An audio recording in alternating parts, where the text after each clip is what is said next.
introduced by Nicosin, my name is Innocent Itobore, and I have the opportunity and privilege to manage the Interswitch lending and data services.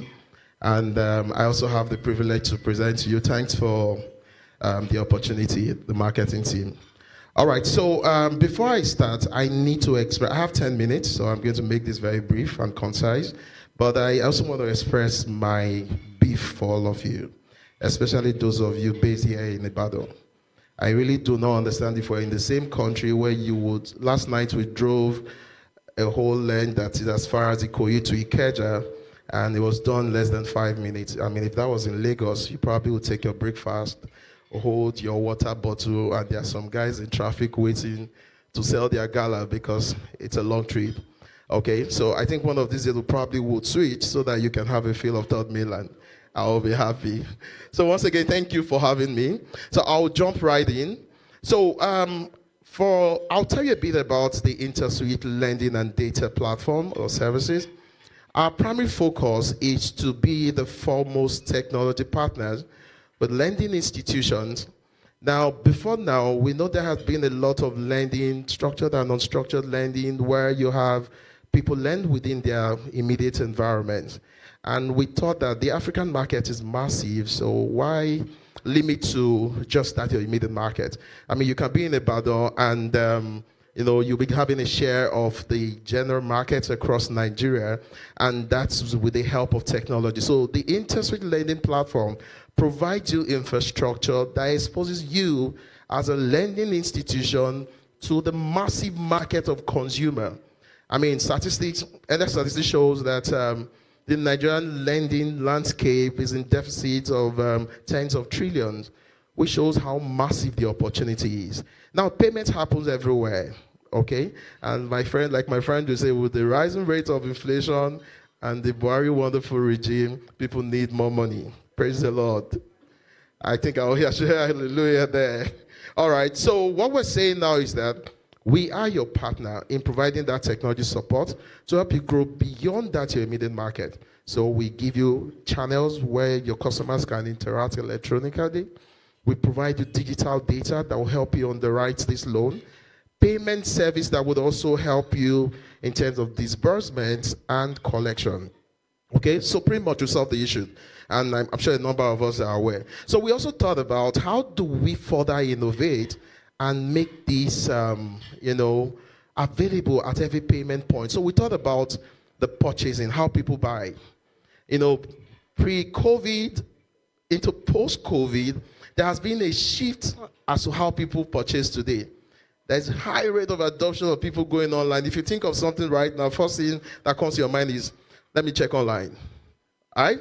And that has significantly increased the number of transaction purchase on e-commerce platform. So the ask is, if we are enabling credit, that is one of the places we should also be.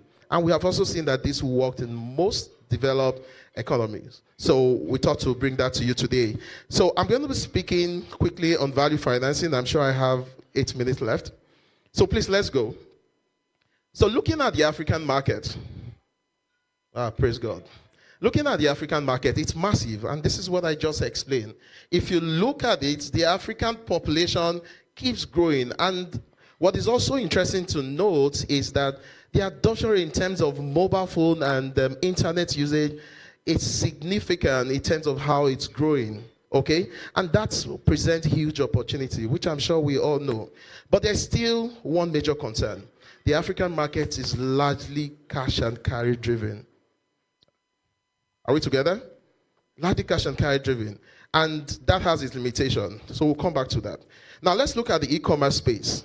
If you look at the numbers we are sharing here with you, we're saying that in Nigeria has been estimated to be at about 12 billion, to present about 12 billion transactions annually within the e-commerce space. And we expect that to grow to about 31 trillion in 2025. Because we have noticed a consistent growth within this space. And currently, a lot of us you run out of airtime and you quickly borrow me airtime. It will shock you that today we have crossed over 5 billion daily borrow me airtime. I mean, these numbers were about the earlier part of the year, so we should be about 6 billion now. All right? Now, this is not the airtime you buy. Borrow me airtime. That's what I'm referring to. Okay? And we've seen high adoption rates. In addition to that, we've also noticed consistent growth, which I mentioned earlier, across Africa. And I've also mentioned the huge deficit we see around, credit engagement across Africa, but the focus is majorly in Nigeria for now. So again, this is just to help us see how massive this opportunity is. Moving forward, we talked about the issue or the limitation that is tied to cash-driven economy. Yeah, so what you would find out that with a high level of inflation and with the wonderful salary a lot of people earn today, you find that your purchasing power is what? It's reduced, highly reduced. I mean, if you have 100,000 naira today, trust me, 60,000 naira you have. So you find out that there would always be that level of deprivation and not being able to meet some urgent needs, which is part of what we saw as a big problem. We speak to insufficient fund. How do we address that? You all interact with banks. You have banks where you receive your salary, you do your business. Why can't we expose that to you at the point of purchase? Are we together? So in exposing that to you, what will eventually happen is that all those times you're unable to purchase a particular item, meet an urgent need, your DSTV at home has gone and your children is telling you, we want to watch Disney.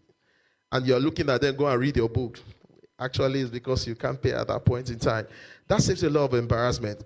You take madam out, and whilst you're there, madam say, man, I like that. So you to chest out and say, go ahead and pick it. Say, man, not end. So now the buy now, pay later would help bridge this gap. So what would happen? You will find that buyers will become more satisfied and happier because you have standby fund to meet those quick and urgent needs.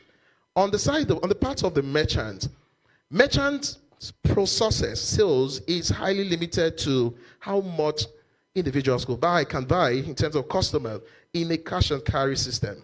Okay, so with this, merchants will be able to sell more. So if there are people in the house today, you run an e-commerce platform, then this is perfect for you, and I'll tell you how we can get this started. Remember, the watchword here is collaboration. Yeah. So in addition to that, you will then have the lenders that are in the house. Your lending opportunity will significantly increase because now beyond your cash lending, you are now exposed to different endpoints where people interact in terms of purchase, e-commerce purchase. Then you will then be able to mine some of the opportunities you see there today.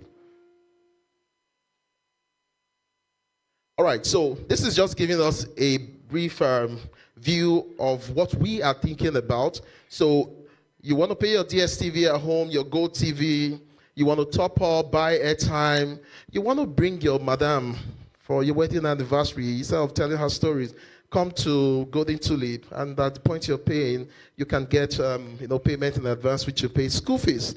I mean, last month or per month, everybody you meet will tell you na school fees time, So that also comes in. Online purchases, buying your ticket for quick vacation, any point where you have exchange of value. I give you, you pay. Electronically. Value financing can sit there. So having looked at it from that point, we decided to come up with Verve on Credit, which is the Interswitch powered buy now, pay later solution. I actually expect we'll be clapping at this point. Are we not excited about this? Is revolutionizing payment and how people interact in Africa. Right? So having come up with this solution, we also factored in a number of use cases. We know that our business models differ. So what we did was to create a solution that can pretty much allow everybody plug in. To start with, first is the consumer platform. So Interswitch, we have the biggest e-commerce platform, this Quick Teller. Okay, so today, this buy now, pay later, Verve on Credit is live. Okay, you can go there today, buy airtime, buy data. Okay, as long as you have good credit history, transaction history, anyway. In addition to that, we have a huge platform we call Quick Teller Business. Now, quick teller business is where we agree lots of merchants, a lot of businesses, and give them that exposure electronically, give them payment, payment gateway so that the customers can come interact with them. There are hundreds of merchants. So today, what we have also done is, as people go there to purchase, we've also plugged in this buy now, pay later. At the checkout point where you would pay normally with your card, you would have Verve on credit as an addition, option for payment on at the checkout point. We also know there are quite a number of banks that are also heavy in terms of aggregating merchants. And of course, they have individual customers. So they would like to say, okay, I want to play within my own environment. We can also white label this and make it available to you to use within your environment, not necessarily interacting with us. And finally, those that are in the house, if you're into e-commerce business, and you already have the way that your customer pays, we can also give you this as an API to add to it. So that at the point where they want to pay, say, man, I don't have enough fund.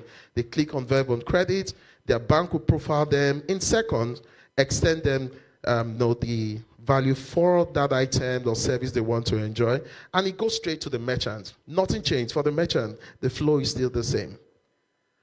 The user journey, just to give you, a view of how it's like when your customer or the customers interact, is at the point of, can you see this clearly? But if not, just listen to me, I'll walk you through it. At the point where the customer comes in and he clicks on Verve on credit, which is what you have at this point, what happens is that you will be asked to provide your telephone number, which is more like a way of verifying you, or you log into your quick teller profile platform or your wallet. Okay? As soon as you get in, what happens next is you will provide,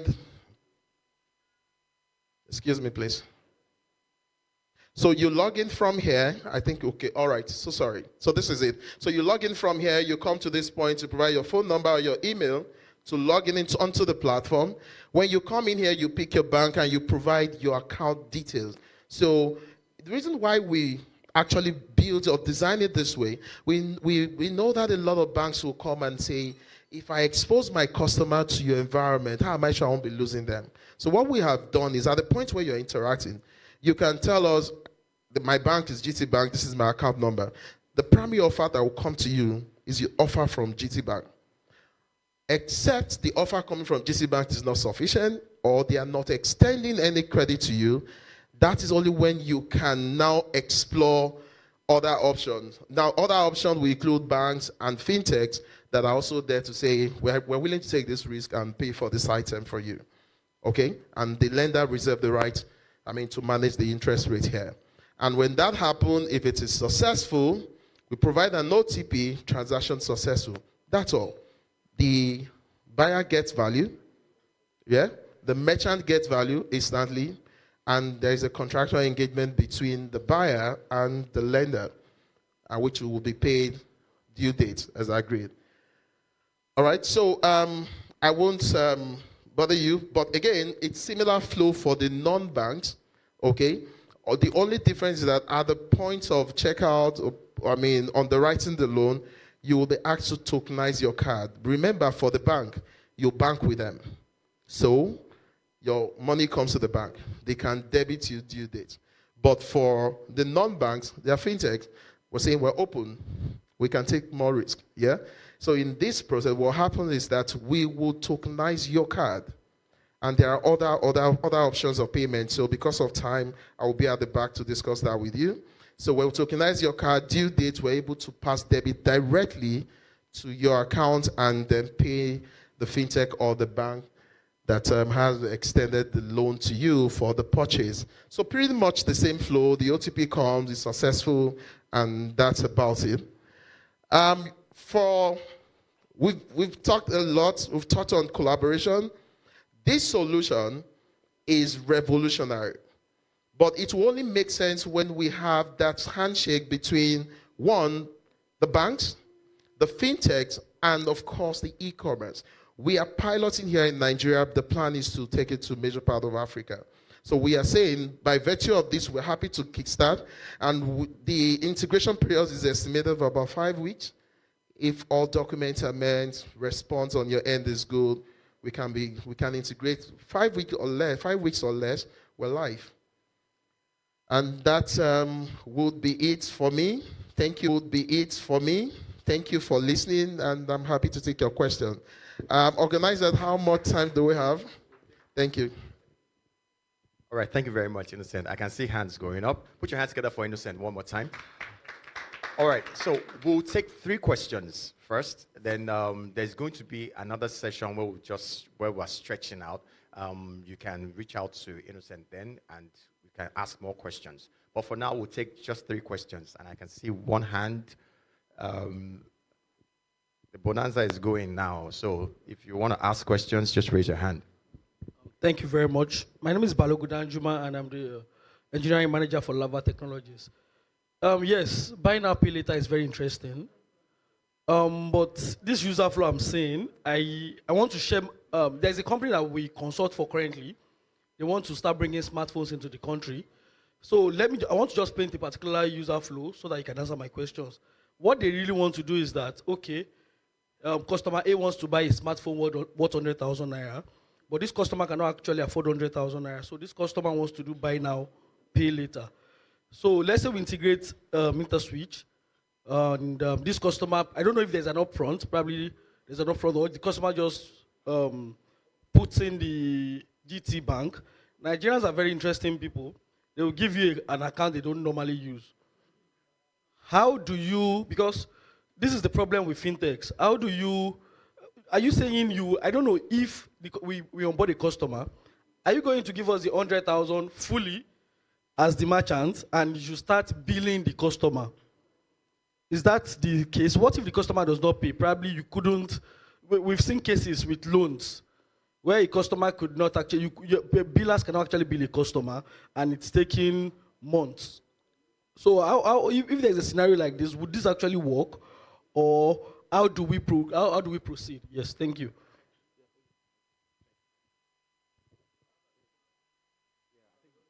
Exactly, before I lose all the weight. Thank you. And thank you very much for the question. So yes, your concern is valid. To be honest, I tell people, some international people, they come and say the Nigerian market, the peculiar market, you need to understand before you play in it. All right? Okay, so now there is a slight difference. There's another solution that would ride on the back of this, we call it device financing. I'm sure we've heard of device financing. That would be more appropriate. But looking at the value you mentioned, this would fly. So the way it works is that if you come on board with your partner and the communication goes out, we are willing to extend smartphone for 100,000. So the question is, who is going to assess this? Before the lender, which are the banks that we're partnering with, and yourself on the other end, we are the one exposing them and saying we're providing this technology for you to interact. One critical requirement is the data of the buyer. So the question is, I'm a bank, he wants to buy a phone for 100,000. I look at his history with me, transaction history, credit history. Is he eligible for this? If he's not, I don't extend at all. The transaction decline. But if he is, just like Nicosin coming, he wants to buy a phone of 500,000, I will happily give Nicosin because I know Nicosin will pay. And if it does not pay, I will just write Interswitch and he will come running after me. It's pretty straightforward. So it's for the lender to decide based on their risk assessment criteria how much they can take and how far they can go. But the value you mentioned pretty much will work perfectly here. Because today we see as much as 500,000 naira. Yes. So I'm happy for us to discuss further and then draw out a roadmap for this. Thank you. I think I'll need another mic. But all right, thank you very much. I'm Dr. Chris. Okay, Innocent, thanks. I think part of the thing I would just want you to throw more light on is how does this work? Because as a bank, I'm here. I'm trying to imagine what's my role. And then if it's on the side of the lender, how does the risk assessment go? Of course, there are some algorithm. I don't know if it is built into the solution. What is the recovery path like, for instance? Okay, if we're going to use this. And then, of course, there are issues that had to do with requirement, the hardware, of course, the cost structures, okay? And then what are those, of course, I'm sure the regulatory part would have been taken care of at this point. So I think that's pretty much, you said 5 weeks integration, right? I'm cool with that. Thank you. Thank you, sir. Okay, so I'll start with the last one. We have to speak to how the infrastructure and all. You already have your bank, you work in a bank, and you already have your own core banking application. And on top of that, you have your, what's it called, loan management solution layered on it. So pretty much that's what you need. You don't need more than that. Now, you have your own in-house risk assessment model that you have drawn, the algorithm, depending on how it works for you. If you don't have, we have a scoring system we can expose, okay? But I imagine that you have. So in a way, it doesn't change your modus operandi. You still decide who I can lend to based on this. Now, the information that comes to you, two information. From our end, because we track digital footprints of consumers as they pay via cards, they transact, we're able to tell you Innocent spends an average of about 100,000 a month. So based on that, if Innocent spends this, so I would just tweak my own algorithm and say, okay, don't give me more than 20,000. I mean, again, you can also create a data mix by introducing the credit bureau data. Okay? I'm sure, I used to work with the credit bureau. I'm sure I've seen a number of faces here before. I mean, that data pretty much exposes the character of the borrower. By the time you create that mix, it gives you that leverage, that insight to be able to underwrite and assess and say, okay, this guy, I can give X amount. So you find out that the bulk of what the questions you've asked sits on your end because it rides on your existing infrastructure, which are pretty much software, your core banking application, your loan management system, your internal scoring algorithm, which you already have. In the event that you don't have, we can create that for you. Yeah, but we can flesh that out also at the back. Did I miss anyone out here? Infrastructure, I said you ride on what you have. Now, the recovery, if they are your customers, it sits on your end. Okay? Because they're your customer. You're lending because they transact with you. Maybe their salary comes or they do business, their daily transaction sits with you. Now, if it is not your direct customer, you want to lend outside your own environment. I mentioned we have different collection model options that you could explore. One is the card tokenization. So my debit card, I'll tokenize it. It gives me access to your account. Due date, I pull it. But I also know there are concerns around that. Oh, what if the guy loses the card, deliberately change the PIN? That's talk on the side. In addition to that, part of what we have also figured out that works is that consumers or borrowers, they are more comfortable when they have some level of control. So what we have seen in the business so far is that when you introduce what we call pay with transfer, due date, you just send them an SMS, they pick up their phone, they initiate transfer. But again, this is for the willing and capable customers. So we can dimension that more at the back, sir. Yeah, I'm happy to see. Which bank are you from, sir? Awesome. I'm happy for us to have discussion so that we don't exhaust all the time. I'm seeing a lot of signals from the back end. Any other question, please? Yes, sir. Good morning. I'm Mr. Innocent. Wale Audele is my name. From Molusi Microphone Bank, Jebugo. When you are talking, very interesting, ready to listen to you. And if you're able to pinpoint what people are saying, it is beyond what we are talking about. Number one, I have friends. I have different numbers, phone numbers. Occasionally, I'll just open my phone in the morning, and information will just come in. Do you know Mrs. Lagwaja? Do you know Mr. So-so-so? Do you know everything?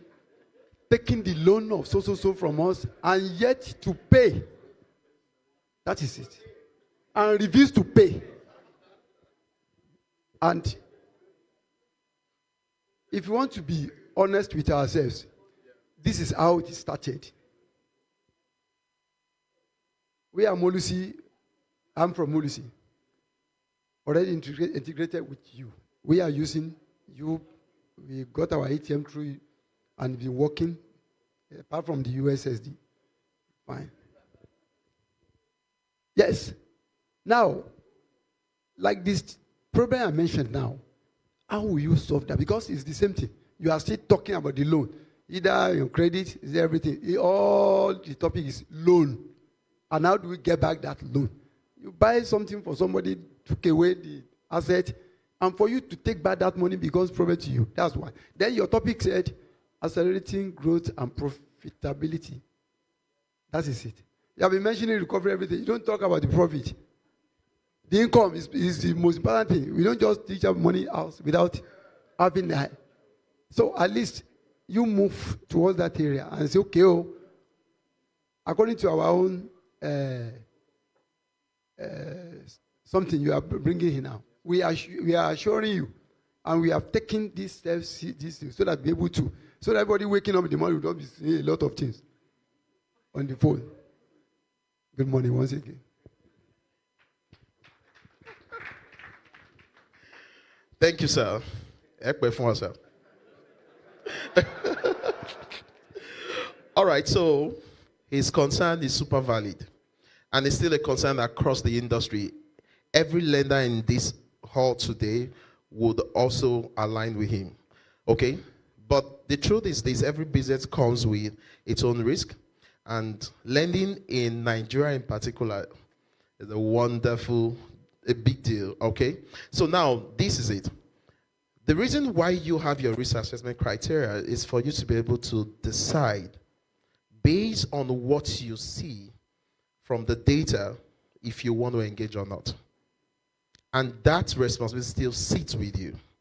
Now, as a technical partner, what we have done on our end is to innovate and create options for you to collect your money back. One I mentioned, car tokenization. After a while, we kept studying the trend and we realized that it is not all payment failure that is due to the guy being fraudulent and does not want to pay. Sometimes the bank network is down. Sometimes some genuinely would lose their card. Sometimes some don't even remember their password. And understand something, it's a busy world. And that happens to me. I want to initiate a transfer, it's not going. I drop my phone. IK is calling me, the other one is calling me. Before I realize it's 2 days. In fact, that's even happened to me, one particular loan. But when they slammed me default rate, I realized that, oh boy, I need to go back and quickly pay. All right? So what we did was to address that aspect. We created what we call pay with transfer, which is a virtual account. So we realized that the collection sources will significantly spike because we're now able to just send message to someone, he picks up his phone, the same USSD and mobile app he's used to, he just transferred, and we reconcile on the back end and it's fine. But there's still a fraction of the whole lot that still gives us that big headache of take money, don't pay. In fact, some of them, when you call, they are speaking outside in the north. It is there. But this we can keep improving on it, but one of the ways to work around it is to have reliable data, to be able to assess these customers. Now, from the industry perspective, we are hoping that one day we would have the GSI we know is live today, where we would have the ability to pass debits into any account of a particular individual. But Interswitch is already taking the forefront. We have, I cannot disclose that now, but very soon, we would be coming to you to tell you we have something similar to GSI, where we can help you track fund across board. But again, you still reserve that right and responsibility on your end, sir, to use your recovery team, your remedial team, to collect the ones that falls outside this structure that we have shared with you. So we are with you. We are working on it. That's why we're your technology partners. Okay? But where we are now, these are the improvements we've made, and we hope to be able to change this pretty soon. Thank you.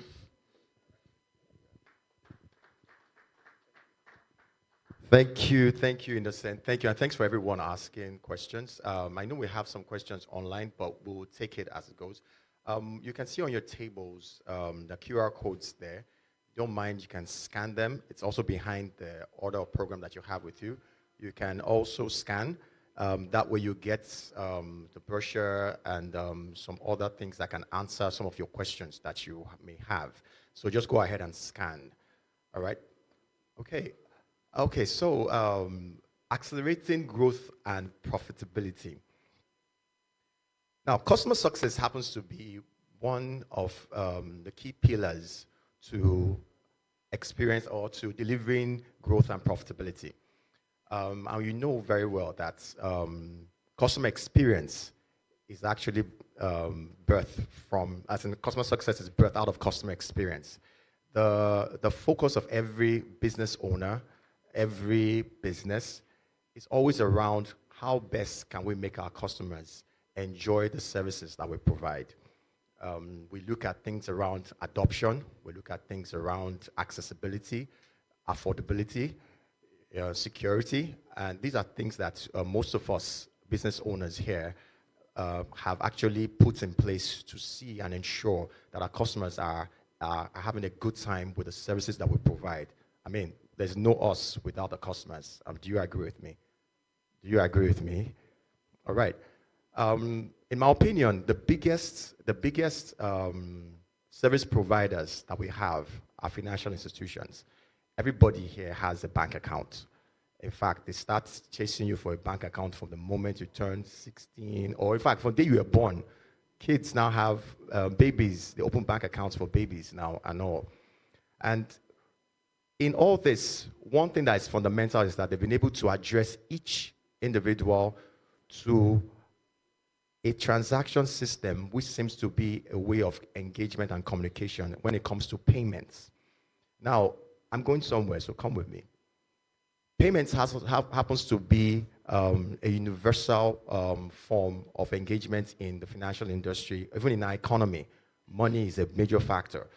And banks have been able to secure these aspects of transitioning by creating accounts. And these accounts have now further been empowered and engineered with cards, debit cards, that were physical cards that are issued. I believe everyone here has a debit card. Do you have a debit card? Does everyone here has a debit card? Okay, don't worry, I'm still coming to that debit card. That's the reason why I asked. All right, so first off, let me see. Can I have, guys? All right, so traditionally, banks are responsible for the card system, card issuance, card management, and all that. And they've been able to do this based on one thing. They've been able to invest capital to manage, have a card management system, and also to purchase infrastructure to facilitate payments.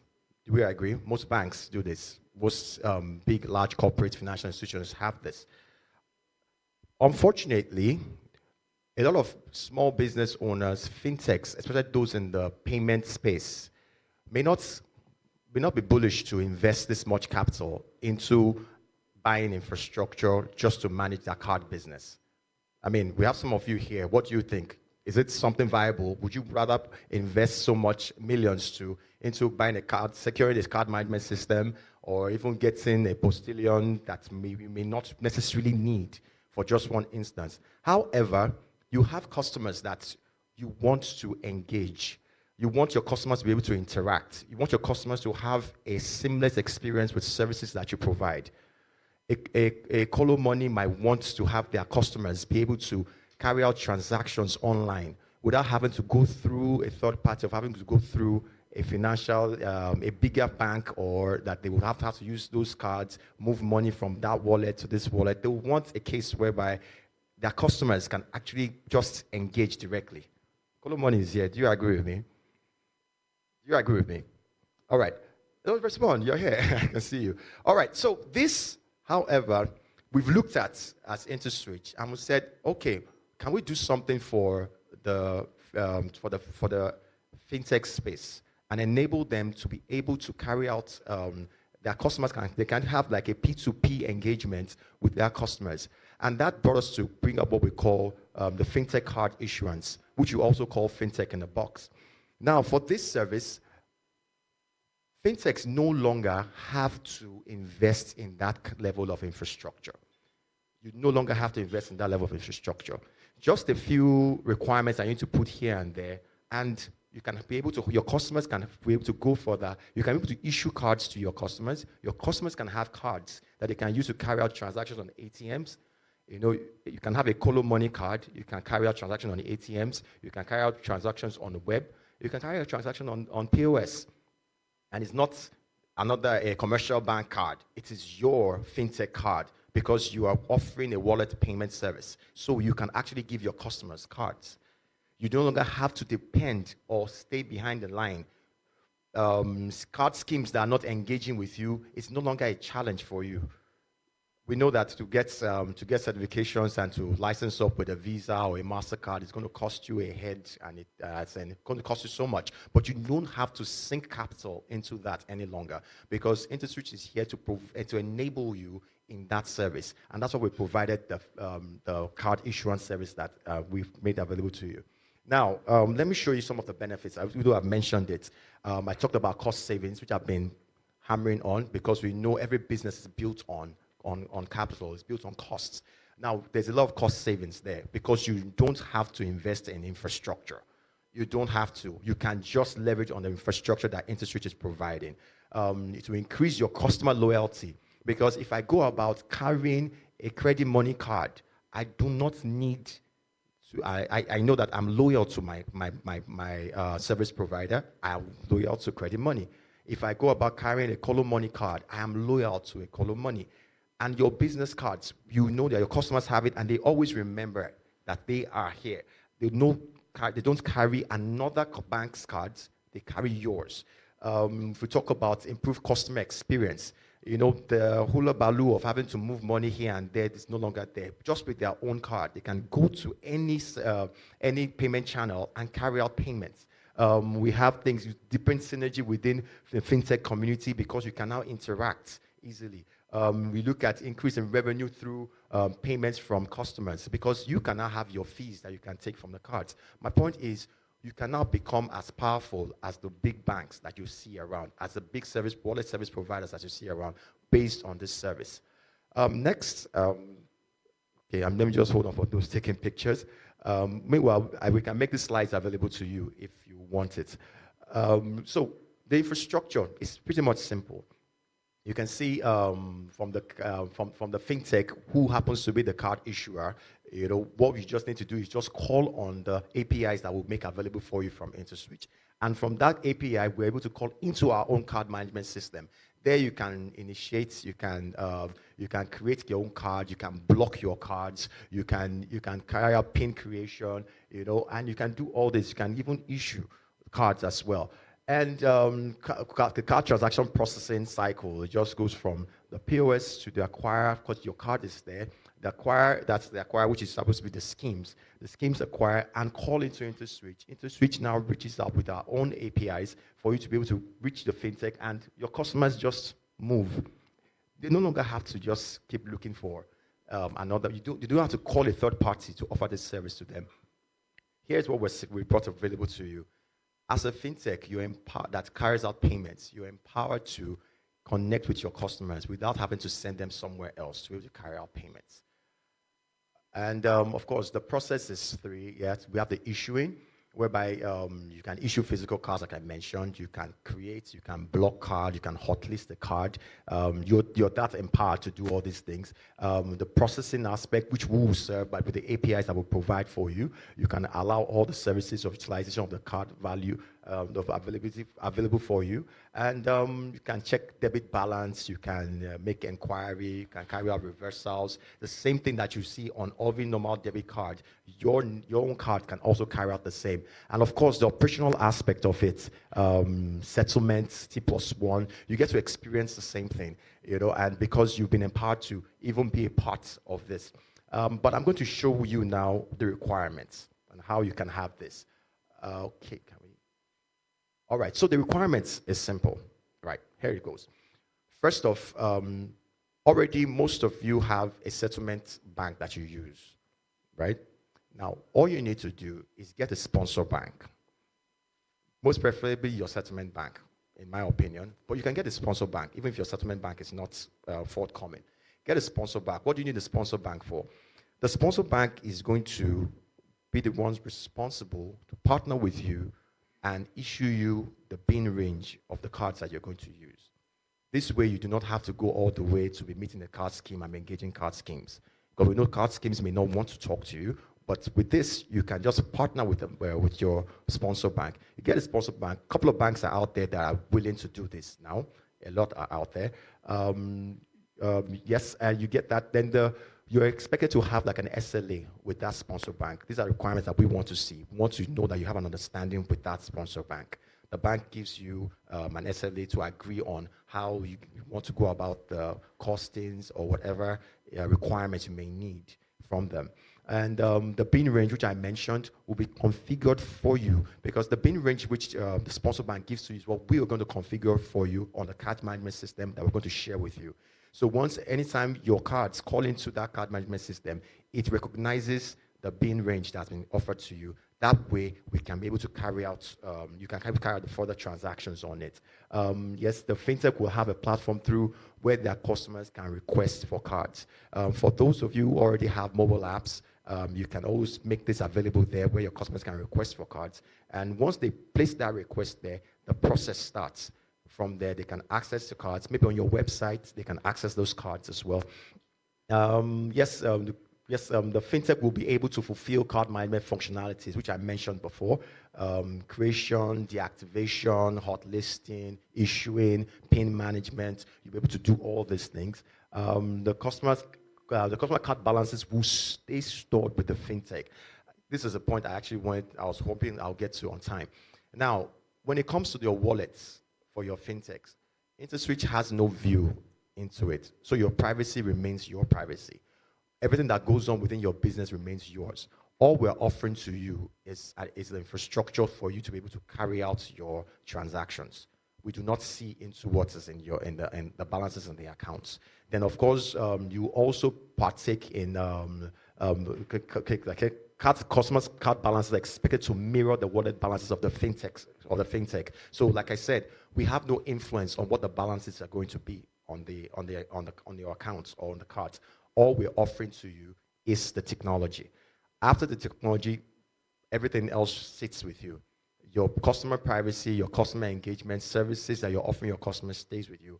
In fact, the card itself will not carry our name, so carry your name. And your partner bank, in fact, it's only your name that will be there. Your partner bank's name doesn't necessarily have to be there. Then sponsor banks are required to onboard their fintech on Interswitch dispute platform or handle the dispute on their behalf. This forms part of what the SLA is going to be. Your sponsor bank will be responsible for this aspect for you. And a lot of things that you can now take up from there with your sponsor bank. But the infrastructure that we're offering to you, the paramount things you need to get for us, first off, would be this SLA, which shows that the sponsor bank is ready to partner with you. Also, the bin range that the sponsor bank is going to offer you. These two things are what we're going to use to configure you to be able to enable you to be able to carry out card issuance. Settlement operations. The fintech will have a nominated financial institution which will serve as a settlement bank, which I mentioned before. Your settlement bank will always be your settlement bank because that's how we're going to carry out settlement for you. It's, of course, same T+1, just like the bank's experience. It's the same T+1 as the bank's experience. And, of course, we have access to the Interswitch as well. And the dispute management, of course, dispute operations, chargeback is handled in line with the scheme or transaction type requirements. So the same thing that the banks do, you will be able to do as well. So dispute management, the card schemes from your sponsor bank will be able to manage this aspect for you. And I'll take questions now on that service. So I'll take just 3 questions. Okay, 1, 2, and 3. Can I start from him, please? I know your hands came up first, but let me come this way. All right, thank you. Yeah, good afternoon. Or morning, I don't know. Just clarification, not question. When you were talking, you said, if we are in need of these materials, will the interview give us these materials, or you don't have access to it? Because you said, if, I thought that the word if only convinced me. All right, thank you very much. Yes, the documentation for this service will be made available to you. You can reach out to Eloho and the team. They will get the documentation for you. For FinTech in the box. So, soft copy, yes. Yeah, soft copy. They will get across to you. Thank you. Thank you. Thank you very much. From the presentation you made just now, you made mention of card issuance, processing, and operation.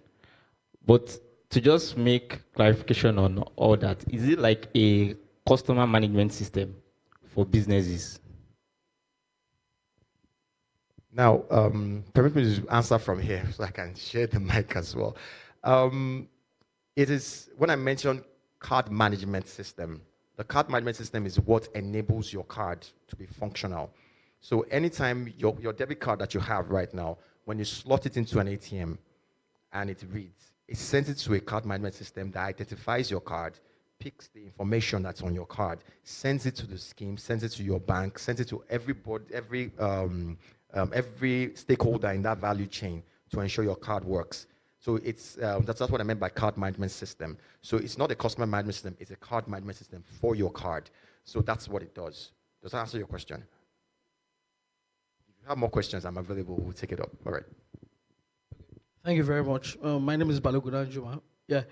For this product, to be honest, it's a fantastic product, but I feel it is more, you are centering it more on financial service providers, not the entire tech space. For example, we have customers that are not predominantly fintechs. For example, we have customers that are into ride sharing, ride hailing, for example. Let's say, for example, Bolt, we have customers like that. I just want to use Bolt as an example. Bolt wants to issue a Bolt, let's say they want to start a program called a Bolt card for their customers where they can just do tap and pay without card, because there are sometimes you don't even have money in your card. You don't, probably like a company, for example, they can put money on cards for their customers. Now, is it possible for a company that's not a fintech use this product? Because the license issue, that's what we are looking at now. Does the fintech, because I realize that you have been hammering on fintechs because of course they will have the license already. Can a tech company that wants to, that's a lot of customers, well, because there are so many that approached us, for example, the Omitutun boss, they want to do something like the Cowrie. Can this particular product work for the Cowrie-like cards, basically? Yeah. Thank you. Yeah. Thank you very much. May I go over there to answer your question? Thank you. Okay, very interesting question. I was actually looking forward to that question. Okay, first off, this solution is actually, like you said, very product specific to fintechs, especially those who carry out wallet payments on a regular basis. However, the request you're making now, we have solutions around prepaid cards, which most should I say, commercial fintech or payment serving fintechs can also take on. We have services that are available for you for that. We can create that loyalty cards that can be created for your customers based on whatever specifications of your business type or business model. There are several things that can be done. It's possible. Eventually, it still runs through, it depends on how the end game of the service you want to provide as a non-financial servicing fintech. Okay, if you notice, I mentioned my people here, Colo Money now. I mentioned them because I know their own services has a lot to do with savings. Am I right? Has a lot to do with savings, and they may want a case. For instance, I stand to be corrected. Piggyverse doesn't have a card, for instance, and sometimes you need access to your funds. We've heard about cases of cryptocurrency people trying to make cards so they can have access to their funds. Now, once they can probably it's not part of that business model. That's why they do not have. So it's not a right or a wrong thing. If it's not part of that business model, it's not their business model. But they can actually experience that because they carry out wallet systems when they carry out card servicing. Some of them even have virtual cards sitting on it, and not physical cards. But now this solution now, yes, like I said, is specific to, is more specific to that line. But for loyalty cards, prepaid cards, Because I know I used to, if you actually register at a filling station somewhere, they have a card that they give to you as a loyalty card, which you can use to shop. Supermarkets have loyalty cards that you can use to shop. So it all comes down, but those services can be customized as well if it's something that you're looking for. Okay, I will take this one more question, and that's all for this one. Okay, permit me, please. Thank you very much. My name is Fasasi Sarafadid, MD Ecosystem, an agent network company. I think Interswitch is thinking the right way. You're actually solving most of the challenges in Nigeria payment system. And with this solution, I want to assure you that there will be tremendous improvements, because there is no doubt about it. Nigerian payment system still largely depends on physical channel. Whether you like it or not, we have seen a different system of e-wallet transactions, wallet-to-wallet transaction, QR transactions.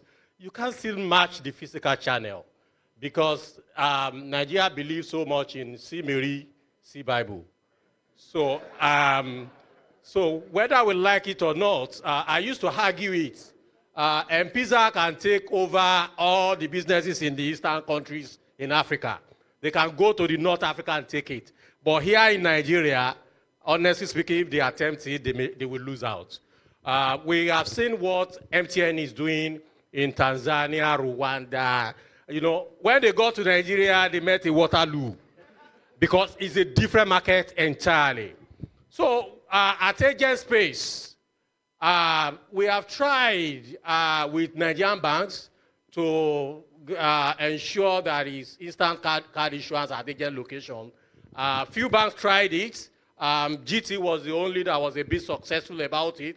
But it got to a point, you know, when they see you succeeding, some people will come with regulation, and they will use regulation to drag you back. Today, GT has also has to backtrack a bit. You know, so, and the bottom line is, how do you, solve the issue of regulatory agencies? Though it's only a Nigerian problem.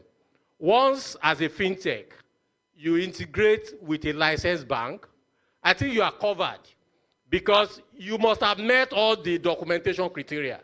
You know, it's like you have a branch, a mini branch. But here in Nigeria, they will still go and be asking license from a fintech. You know, a fintech is just like a midware, to help you to channel your services to the last mile.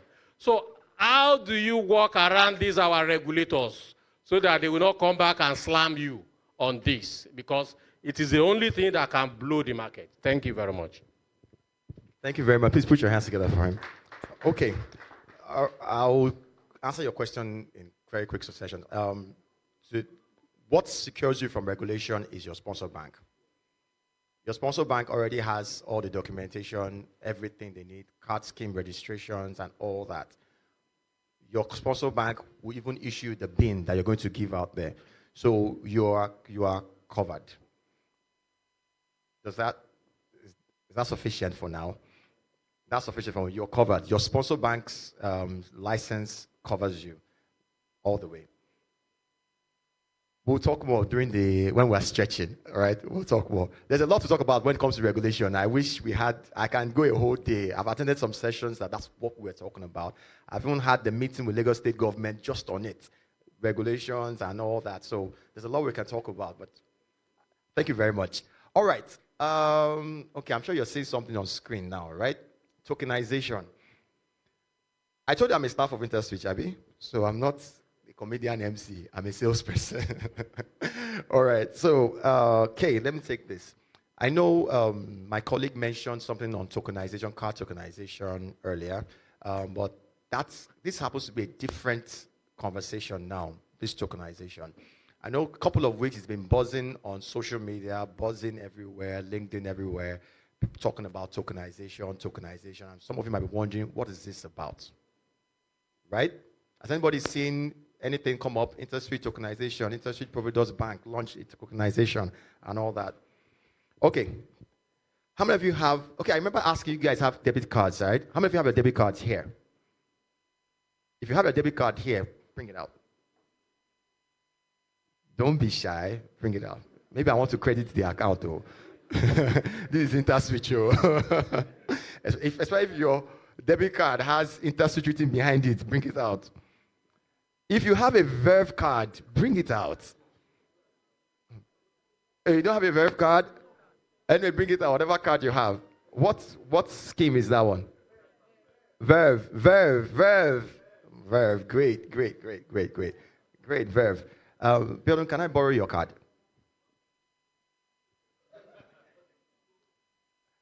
All right. Okay, if you look at your card right now, because I have just short time, so I might not really want to go into nitty-gritty of the slides, but I'll just run you through what it is. All right? Look at your card. What can you see on your card? You can see 16 digits, right? You can see expiry date, right? You can see your name, right? If it's not your name, that's not your card. Please return it to the owner. Like, this is not my card. I can see Abiodun at ABC.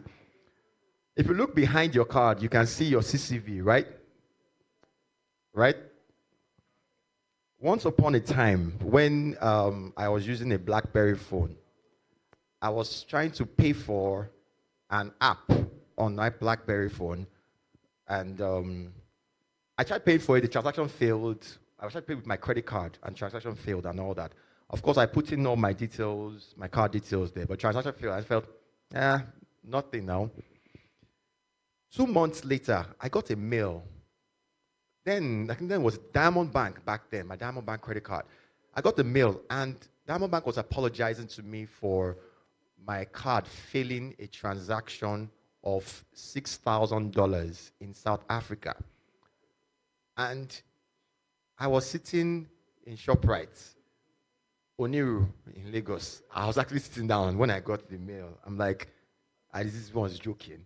Is an error mail? And I called into customer service and said, yes, we're sorry you used your card, your credit card failed, because then Denmark was pushing that no card transaction would fail and all that.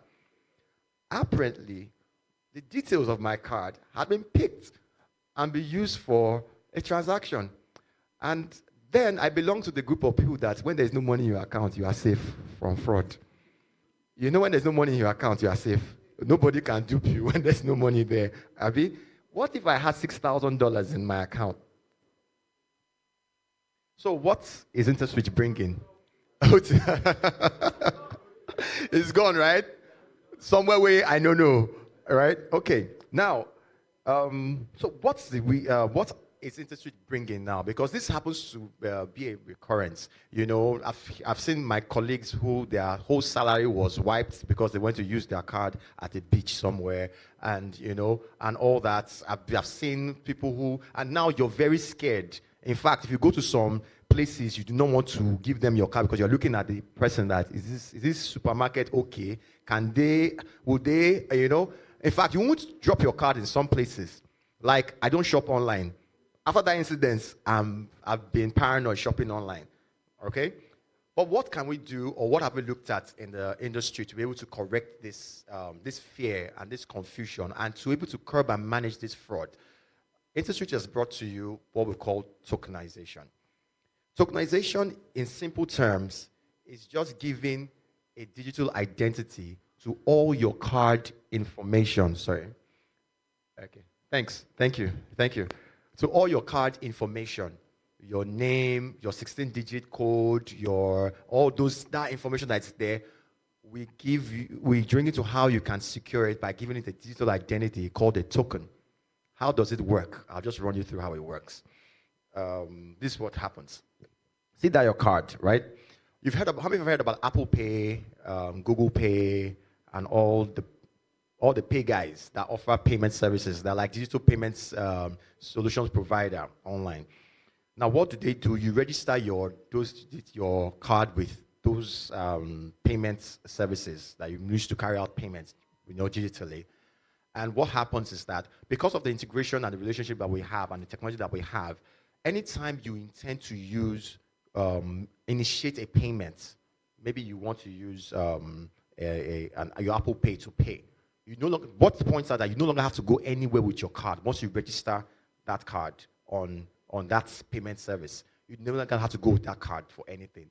And these payment service providers, digital payment service providers are available on your phone, your watch. You heard about Apple. Some of you love have Apple Watch, right? You have watches, you have rings that have it, you have glasses like Facebook, and and all that. Now, all these digital solution payment service providers have made these things available in your sharing, your devices that you use, that you carry around, especially your phone. Let's say your phone. Now, you don't longer have to go with a card. Now, when you go to maybe a merchant location that has let me say, tap to pay enablement, or you want to carry out the payment online, or all you need to do is just when you initiate a payment, you click on that Apple Pay or that Google Pay or whichever payment digital service provider you have, and you initiate a payment from there. What happens is that service provider contacts Interswitch and says, Nicholson is about to make a payment. He needs a token because my details have been registered here, so they will request for a token. Now, Interswitch takes that information and goes to your bank, whatever bank you use. I think we have a couple of banks that are on it now. Goes to your bank and asks your bank for a token. Your bank knows your card. Your bank knows your account. So your bank issues a token to Interswitch, which Interswitch will send to your phone. Guess what? Even you will not see that token. It is in that service provider app that's on your phone. That is what you now use, and you take it to like an NFC-enabled device, near-field communication device, right? That is NFC-enabled, maybe a POS or an ATM. I mean, you guys have heard about NFCs, right? It used to be on our phones one time, and we didn't know why it was there. It was preparing us for today. You take that device and you go and you let's say it's a terminal, like a POS terminal, and you tap it. Once you tap it there, that terminal that's NFC enabled takes that information, the token that's on that device, whether on your phone, your watch, or your eyeglasses or your ring. It takes it and it sends it to the scheme, whichever scheme it is that your card is registered with. Verve, MasterCard, or Visa, it takes it there, and the scheme contacts your bank to verify and validate that token. Your bank validates the token, and the token comes back to the scheme, and the scheme validates your transaction, and the terminal takes its payment. All this process, right, that I've explained, happens in split seconds, so don't be burdened by whether you'll be waiting for the thing to go round. It happens in microseconds, so you won't even notice. No, there's no head of operations. For this one now, it's all digital, so there's no head of operations. There's no human factor involved. It's just the same way you take your card and slot it into a machine and type in your PIN, and it responds to you. That's the same way it works. So you just take your phone. I wish we had a video representation of this. Now I'm explaining because I know these things are tiny, so you may not be able to read all this that's said. But that's all I just explained to you now. And let me see whether there's. Okay, so these are like use cases of where it happens: grocery stores, supermarkets, places like this can be used. And we currently have NFC-enabled terminals now. So it's not. I'm not talking about things in the future. It's actually available now. And guess what? Most of your banks already have it. Most of them are signing up. We've implemented the technology to carry out tokenization in some of the banks, and more banks are adopting it currently. So this service now, yes, I know it may not be for you right now, but for those of you that are going to card issuance, whether in the microfinance or the fintech, these are things that you should be looking forward to adopting once it comes. So if you're looking forward, so these are the use cases: online, in-store, and in-app, where you can use these things. So whether you want to shop online, it's something that's there. Whether it's in-store, whether you walk into a supermarket, it's there. Whether it's on an app on your phone, it's there. So that issue that happened to me, trying to buy an app on my BlackBerry phone, and next thing my credit card details was used for something else, won't happen any longer because it was already safe. My details are already with my bank. It's safe and secure, so I don't need to go through all that trouble. And what I used to always end this particular conversation, all those things, for those of you that watch sci-fi movies and all that, that you just go somewhere and you just enter one place and you just tap and think, place, this is it. This is the technology that's behind it. All right. Okay. This is the flow that I explained and how it goes around your issuer, your bank, and the scheme, completes your transaction, and that's it. I'll take 2 questions. Or should I? Okay, I'll take the questions after. Okay. After. Okay, I have questions. Okay, 1, 2. Can you just wait? Let me just quickly run this one, then I'll take your questions together. It's similar, so this might also inspire you for more questions. But I've seen 2 hands up already, okay? Okay. Biometric authentication. All right. Now, for biometric authentication, I'm not going to go into any history story to tell you on this one, but it's something that I know a lot of you are familiar with. We know voting in Nigeria is always carried out by thumbprinting. And why is that? Because your fingerprint is your unique identifier as a human being. Your fingerprints. Nobody has the same, even twins don't have the same fingerprints. Do we agree? Okay? And again, there's also another thing that's there for if you think they will cut your finger off and go and use it somewhere, there's also a liveliness test. So if it's not alive, it can't work. But the point is, this is actually a unique identifier of every individual. How would you like it that, okay, you're out now. Okay, right now I'm standing here. The reason why I asked to borrow his debit card was because I'm not carrying mine. I left my debit card in my other jacket, and it's not here. So I'm here now and I need to make a payment. Maybe I'm at an agent location and I want to do like a cash out. I want to request for a payment. What if I can just go to an ATM and just put my fingerprint on it? That same device that you see on the ATM that people used to do BVN and all that. I put my fingerprint on it, and that's my authenticator for the ATM to be able to dispense cash for me. Wouldn't that be very convenient for you? That'll be very convenient for me because I don't have to start going back upstairs or wherever my jacket is to get my debit card to be able to make a payment. Now, the biometrics solution is such that we know that we have a repository of all the data, all that information that you did, your BVN, your what's it called? All the registration you did. We've been thumbprinting, fingerprinting, printing, all this, and you're wondering what are they doing with all this information? Well, thankfully, Interswitch, we being innovative, have thought about, okay, let's make use of all your complaints and nobody's making use of your details to carry out another solution that can help you with payments. So thankfully, we have access to that repository. And what we've done is to link it. So that's where, okay, so what we've done is to link this, the data that you have there with the technology we have to be able to carry out payments. You can make payments, withdrawals and the likes, all with your fingerprints. And if you look at it, this solution actually makes it easy for you to be able to carry out fast and easy, convenience. See, remember what I talked about earlier? I said one of the fundamental pillars of success really is when the customer experience is superb, and that's what we're all looking for. So this will deliver another level of customer experience for you. As you can see, for instance, in the flow that you have here, I approach a terminal, maybe a POS, which is the most popular one that we have in Nigeria. I approach a terminal, a POS terminal, and I put my fingerprint on it, the one that is registered, just the same way I open my phone. Without my fingerprint, you can't open my phone, okay? So I go there and I activate a payment, I initiate a transaction. What happens is that immediately it calls into the Interswitch infrastructure that we have, and the infrastructure that we have will now call to your bank, recognizing your fingerprint details, picking your, this is what it does. It takes 2 things. Your details, your fingerprint details, and it also takes your transaction details as well. Then, when it gets to the last port 4 there, it now shares it. It calls into the repository that we have, the national repository that we have for the biometric details, and also calls into your bank. Your bank authorizes, the repository authorizes as well, and immediately your transaction is complete.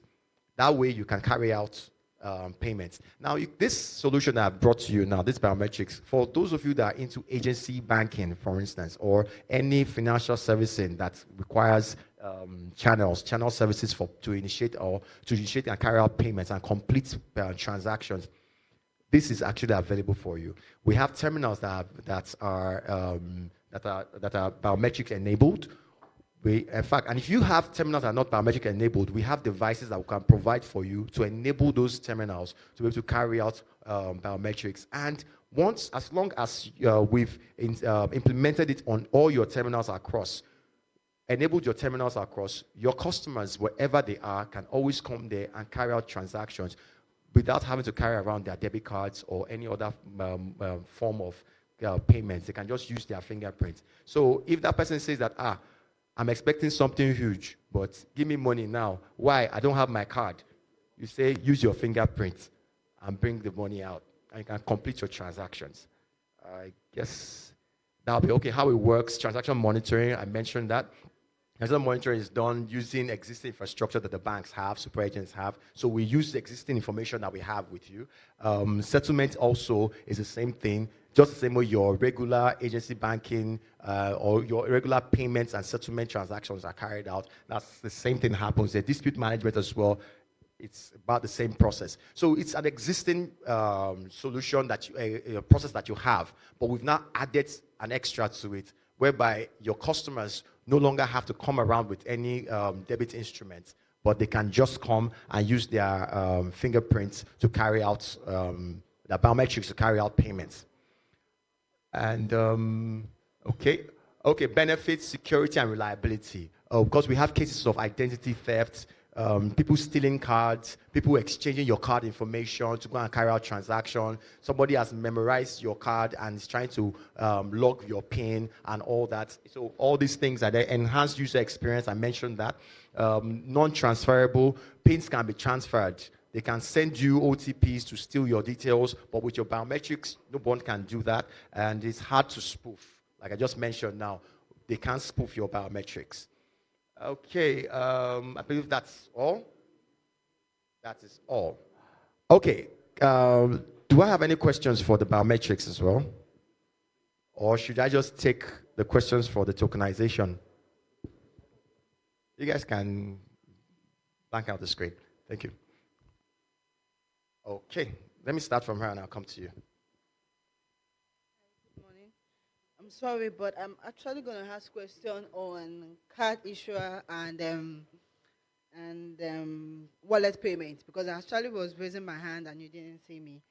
So I want to know, the wallet payment service, or let me say wallet account, is it limited to some consumers? Because we've been trying as a company to get that service for a while now, and we've not been able to get the service, the wallet account, right? And I don't know, is it something that is available or you need some special requirement to get it? Because before now, I know Interswitch has a wallet account service or something that works, so I don't know why we can't get that service at the moment, right? And I don't know why it's difficult or why it's taking so long or why it's not available to us, one. And two, you spoke about the card issuance. Yes, it's something that we want. As a mortgage bank, we're trying to, before now, we are not on that digital space. Right, so that's why there's a coup vet so that we can get to that space. Right, so for us, the card issue is something that we really want to do so we can reach out to our customers. But then you didn't discuss if there's any infrastructure payment or cost or whatever attract to that service, so we'll know that yes, we are open to it. And of course, is it available to mortgage banks? Can we have access to it too? This service and all. Thank you very much for that question. Okay, I'll start from the last. Every technology that we provide is customized towards your business model. Okay, your business model will determine what service we would implement for you. Yes, we have so many solutions out there. Everything might not be for you. Okay.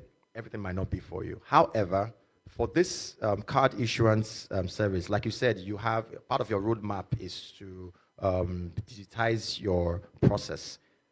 We can join you on that roadmap to digitize your process. You probably have a bank that you partner with as a mortgage bank, right? Do you have a commercial bank that you partner with? And Agency banking for the wallet account. Now you're confusing me with your question. Okay. I have just 3 minutes to go. So, okay. Okay. Okay, so walleting, we can do walleting for you. Send in your request again. Let's look at it. Maybe that's at the time you requested the fixing some kinks in it. That's at that time. But send in your request again. We'll take it up from there. I'm sure Ebere is there to sort you out. Or is there law? All right. Okay, just send in your request. We'll look at it. All right. Sorry. Good afternoon once again. My name is Sunday Ogunleye from Umi Microfinance Bank. I want to commend on this tokenization and biometric that you just introduced to us. It's a good initiative. And I would like to start by sharing my little experience 2 years ago. I was on podium. I think I was ministering, and I just saw like 30,000 naira debit. It was coming one after the other. I saw 1,000. Imagine you are preaching. You are like, and when I saw 1,000 naira, I overlooked it. So when I saw 2,000, 10,000, 5,000, I have to, please, I just call a prayer point. And I left the, so immediately the second day I visited my bank, which was GT Bank as at then. So I asked them, so it was a fraud.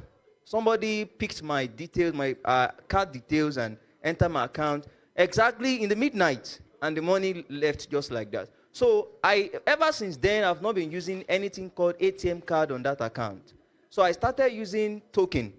If you like, anytime I want to do, in fact, I can do transaction openly. Look at my number, nothing you can do. So token is, in fact, I consider it as a very high security way of performing transactions without you being fear that something may come back to your account and all that. And also on the biometric as well, anytime I want to use the ATM machine, I feel relaxed while using my biometric, except you want to cut my finger. So the security is very, very high. And I think bringing it now to microfinance bank is a great idea. So please, my question now is, I want you to quickly differentiate to us, because I think I know of hardware token and software token. So please, which one are you bringing to our doorstep as a microfinance bank? Thank you. All right, thank you very much. That'll be my last question for now. Any other questions we'll take after? Please, please, please, please. I'm so sorry. We'll take it. I'll be here, all right? In fact, I won't leave Ibadan until I answer all your questions. I'm liking it here now. I've not gone to see. I ate amala when I came in, so I'm still going to have some more of it. All right. We have now for you. Tokens, hardware and software tokens can be made available for you as a microfinance bank. In fact, we have some microfinance banks currently that we've made that solution available for. And if you need it, just like I told the lady there, just send in a request. We'll look at your request and we'll make it available for you. The services are available. Hardware, software tokens, we can make that happen for you. Yes, you get the customers. It's you. I don't know your customers, but I know you. So we'll make the services available for you, and we can take it from there. All right. Thank you very much. I love the energy in this room. Put your hands together for yourselves, please. Thank you for allowing me MC and present at the same time and pitch to you. I really appreciate it. Thank you very much. Put your hands together for yourself again. And on to the next one. So what is next on my agenda now? Okay, it's your favorite, one of your favorite guys now. You know him. He's because of him I'm even in this town. He's the one that brought me to this town. And put your hands together as we welcome Eloho. Eloho, your customers want to see you. Your customers want to see you. We hear about Eloho in Lagos all the time, like Eloho. You know. And thank you, you guys. It's because of you. Thank you very much for supporting Eloho's business. I mean, Tunji has not fired him, so. Your ballet. All right. Okay, good morning, everyone. thank you for coming. It's a pleasure seeing everyone here. They say when you call people and they attend your function, you should be very grateful because people have events and call people and they don't attend. So I want to say a big thank you for coming. I'll be taking us through AutoPay and PayDirect. It's one of our flagship products in Interswitch. AutoPay and PayDirect. So what is AutoPay? AutoPay is a fund disbursement solution.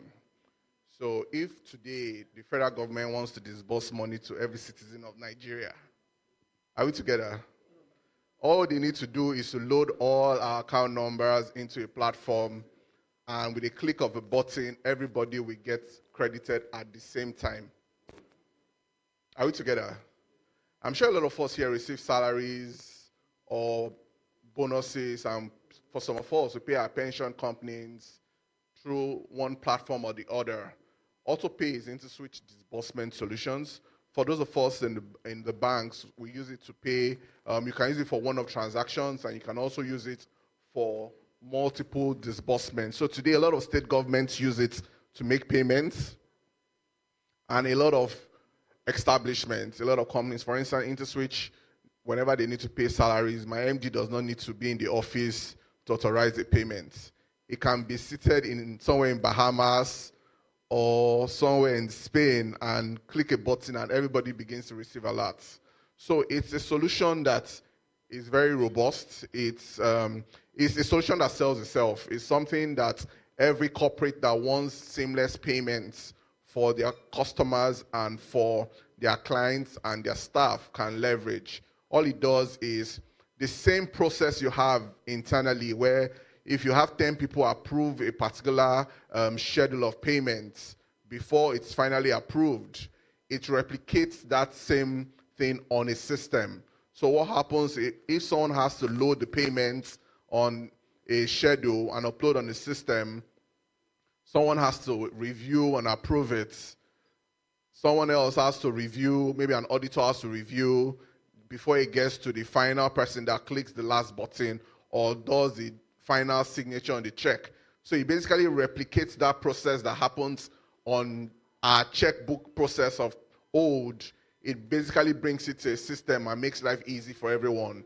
Last week I was with a company that they have a chain of business in Ibadan, and for them, they had so many check booklets and they had so many tokens. So one of the good things AutoPay does is that it helps you consolidate and aggregate all your banks into one view. So for instance, you have all the banks. I'm sure some of us here, we have accounts in all the banks. And each time you need to do a transfer, I'm deliberately not looking at some people. They go around with like 15 tokens to do transfers. But what this does is that it aggregates all of it into one platform. So whenever you need to make a transfer or a payment, for instance, you want to pay bonuses, you want to pay salaries, you can just look at one. I'm careful in calling names of banks also. You can just look at whichever one with whatever balance, and you can do a debit from it. If, for instance, this one doesn't have enough balance, you can transfer from one to another, and you can make the payment from there. So what it does is it replicates all those manual processes that happens today and makes it automated and seamless for corporates. So today, like I said, we have a lot of corporates that use it. We have a lot of state governments that use it. State governments pay a lot of people. There are some states that pay as much as 50 to 100,000 people monthly. That is minus bonuses, allowances, and pension and all of that. So this is one solution that helps you to manage bulk disbursement. Imagine in days of you when you want to pay salaries and you'll be counting. I know some of us will remember those days when you want to pay salaries. You go to the bank and carry Ghana must go to the office and be giving everybody their cash at the end of the day. Half of them, they will spend the money before the weekend, or they will collect it. The real owners will collect it before they get home. But this just makes life easy for everyone. So the good thing with this is that you can also transfer from one bank account to another, because like I said, it consolidates all your bank accounts into one view. And you have just one click of a button and you can make payments from all of those accounts. So imagine you have 15 accounts or 22 like someone beside me. you can you can basically look at them and pick the one you want to do payment for, whatever payments you want to make. You can make that payment from there, and everybody will get credited real time. The good thing also is that it has a maker checker. So for instance, you cannot do a double payment to somebody. It will ask you to confirm that that payment is accurate. And also, it also has a BVN checker to check that you're paying the correct person and the correct account number. So you can't put a wrong account number. And for instance, you put an account number and a name. If it doesn't match, it will flag it. So those are some things that are in the AutoPay system. The good thing also with AutoPay is that it also has, there are two legs to it. There's also an end called AutoGate. So for instance, you say, okay, you like the service of AutoPay. However, you want to be like an aggregator of AutoPay clients. So for instance, you have a platform, maybe a payroll solution, or a solution that disburses payments to people, especially when it's a number of people. You can leverage this platform, give you an API that you white label to use for those payments.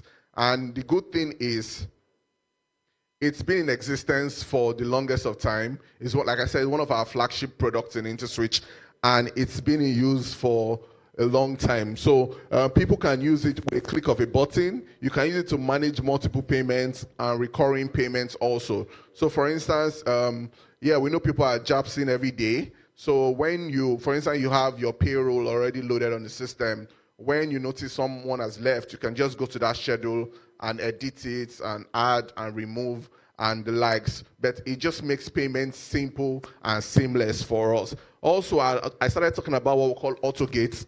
AutoGate is the platform that helps you to integrate. It's an enterprise platform that helps you integrate it to your own platform. It basically white labels it for you, and you can use it to do whatever disbursement you want to use it to do. So AutoPay, what are the customer requirements? So it's basically can be used to make pension payments, insurance payments, salary payments, consumer payment, government payments. So for instance, you want to pay your taxes in the office, you can leverage it. You want to pay for pension, you want to pay for any form of payment, it basically addresses your suppliers and all of that. So, but the good thing with the platform is that it helps you for audits. I remember one customer that had some issues around some fraud. All they did was they went back to the platform and they could track every payment that has been made in the past about 6 years that they've been using the platform. And they could identify those payments that were suspect transactions. So it has a very good audit trail that helps you to manage all the flow of payments. For instance, whoever is not set up on the system to approve a transaction cannot even have the PIN to the transaction. Because it's a flow. I raise the payments, it goes to either the auditor. From the auditor approves it and sends it to the person that approves it. Once the person approves it, it moves to the final authorizer. In most organizations, it's always one person. However, we know there are some organizations that are very interesting that have two authorizers. So for those places, we also make provisions for the system. Like I said, it's not a straitjacket solution. It's a solution that will fit into whatever uniqueness your organization has today. From the point where you raise it, it leaves the bank where the money. So you can either debit a bulk amount and credit the 1,000 people you want to pay, or you debit one by one. Some people like it for audits. However, for some people, I know I'm paying these people. I know I need 1 billion to pay 15,000 people. I just debit 1 billion and pay everyone. However, you can track all the people that payments were made to, instead of doing 1 million debits for 1 million payments. So those are the things that the solution does today. So this is just a flow of how it happens. This is the payer organization. Someone initiates it, someone approves, another person authorizes the transaction. So there are different roles on the system. So like I said, there's an administrator, there's an initiator, there's someone that approves the transaction, there's someone that authorizes it, there's an audit officer, and whatever other role you have in your organization. If your organization has a clerk, if it has someone that dances around it, you can also create a role for the person. So it's another thing about it is that you can seamlessly integrate it to any platform you currently have today. So if, for instance, you have a payroll platform, you can integrate it to it, and we can also white label it for you in it. So we are also going to talk about payroll. We have a payroll solution. One of my colleagues will talk about it later in the day. But you don't require any funky anything. All you just need to do is your normal laptop for whoever is authorizing, whoever is approving. The final authorizer can actually approve with his phone wherever he is in the world. You don't need to carry your laptop and carry 52 tokens to approve different transactions. With one PIN, you can approve transactions across all your banks. So that, for me, that's a beautiful thing about the solution, because it gives you leverage to see all your bank balances across all your banks. You can see all your bank balances all in one view. Imagine having to log into all your different bank apps to check balance. Even the finance people, they'll be tired. I have a treasurer here. I'm sure he's looking at me, because that's what they do today. They log into this bank, check this, log into that bank, check how much balance, then go back to the CFO to say, we have money in this bank. Should we move it from this bank to this bank? Okay, we have moved X amount. Can we pay from this and all of that? But from the system, you can decide without creating any bottlenecks and any roadblocks. Let me run to Pay Direct, then I'll take questions. So what is Pay Direct? Pay Direct. I'm tempted to say praise the Lord. So Pay Direct. Pay Direct is so we talked about disbursement solution. So Pay Direct is our collection solution. So what does Pay Direct do for us? As the name is, Pay Direct. So today I remember while growing up, every time I have to pay, either pay for DSTV or pay NEPA bill, then, sorry, some of us use NEPA, you go to the office and spend time queuing to pay your NEPA bill. However, one of the things Pay Direct does is that it helps organizations do collections seamlessly. So for instance, I need to pay my IB deck, or I need to pay for DSTV, or I need to pay FIRS, my taxes. I do not need to go to their office to queue up to pay. I can log into a platform or walk into the nearest bank. Today, you can even go to all those roadside agents beside you. How many of us know all those agents around us? How many of us saw one when we were coming this morning? You can go to them and make payments. So Pay Direct is the solution that makes that possible. It is a collection solution. However, it is very efficient. It is multi-channel. So why I like the fact that it is multi-channel is I don't only have to walk into a bank branch to make a payment. I can walk into a bank branch quite all right. I can go to a POS agent. I can use any mobile app to make a payment. I can use a POS. I can go to the ATM to make a payment. But the good thing about all of these payments is whoever you are making payments, so for instance, Ibadan Electricity does not need to come to my house to ask me, when did you make payments? On their platform, they see who paid, what was paid for, how you paid, where you paid, and why you made the payments. It's on one platform. So when you have a platform, a collection platform that eases all of that stress. I remember then when we wanted to do an integration for one of these FMCGs, the major problem they had was every time people needed to make payments, they would carry money physically to the office to make payments. And of course, they were robbing a lot of them on the way there. So, but after deploying a solution like this, it helped a lot of them, because you just go to the bank or any channel, make your payments. Once you're done making the payments, you just take your proof of payment to them. Once you show them the proof of payment, they can check. Once they put your name on the system, they can check and see when you paid, how you paid, what you paid for, how much you paid, and who collected the money. The system is that robust. It shows you all of that. So it doesn't just collect money, it also helps to monitor and report appropriately. So it's not just about seeing, for instance, Oyo state government or Ondo state governments, people pay taxes from everywhere in the world. For them, they just sit down and they see all those payments every day. They don't know those people. However, those people are making payments from every corner of the world. And they are seeing who paid, how much was paid, what was paid, where they paid, and where the money is going to, which is very important, right? It's not just enough that people are making payments. You also need to know where is the money going to. Because there's no point people making payments and the money is hanging somewhere. But this one, I was talking to a banker the other day and he said, when someone pays on PayDirect, it's as good as the customer has seen the money. Because the good thing with it is once the customer makes a payment, the next day, the corporate gets their money. Depend on the scheme that they operate. For some people, they request to get their money on a daily basis. However, for a lot of state governments, they want to get their money at the end of the month. It's a lot of money, so why you giving me every day? Don't give me in piecemeals. Just give me the bulk money so I can do what I want to do with it. So PayDirect helps to answer all those questions. Monitoring is very key, and also reporting. We can say who needs PayDirect. Any corporate that has multiple people paying them needs PayDirect. So you have people, customers all over that needs to pay you for a service, and you don't know how to reach them. You don't want them coming to your office to disturb you. Sorry I said it like that, because you need their money. However, this creates that leeway for you and makes life easy for you. The former motto of Interswitch was life is simple.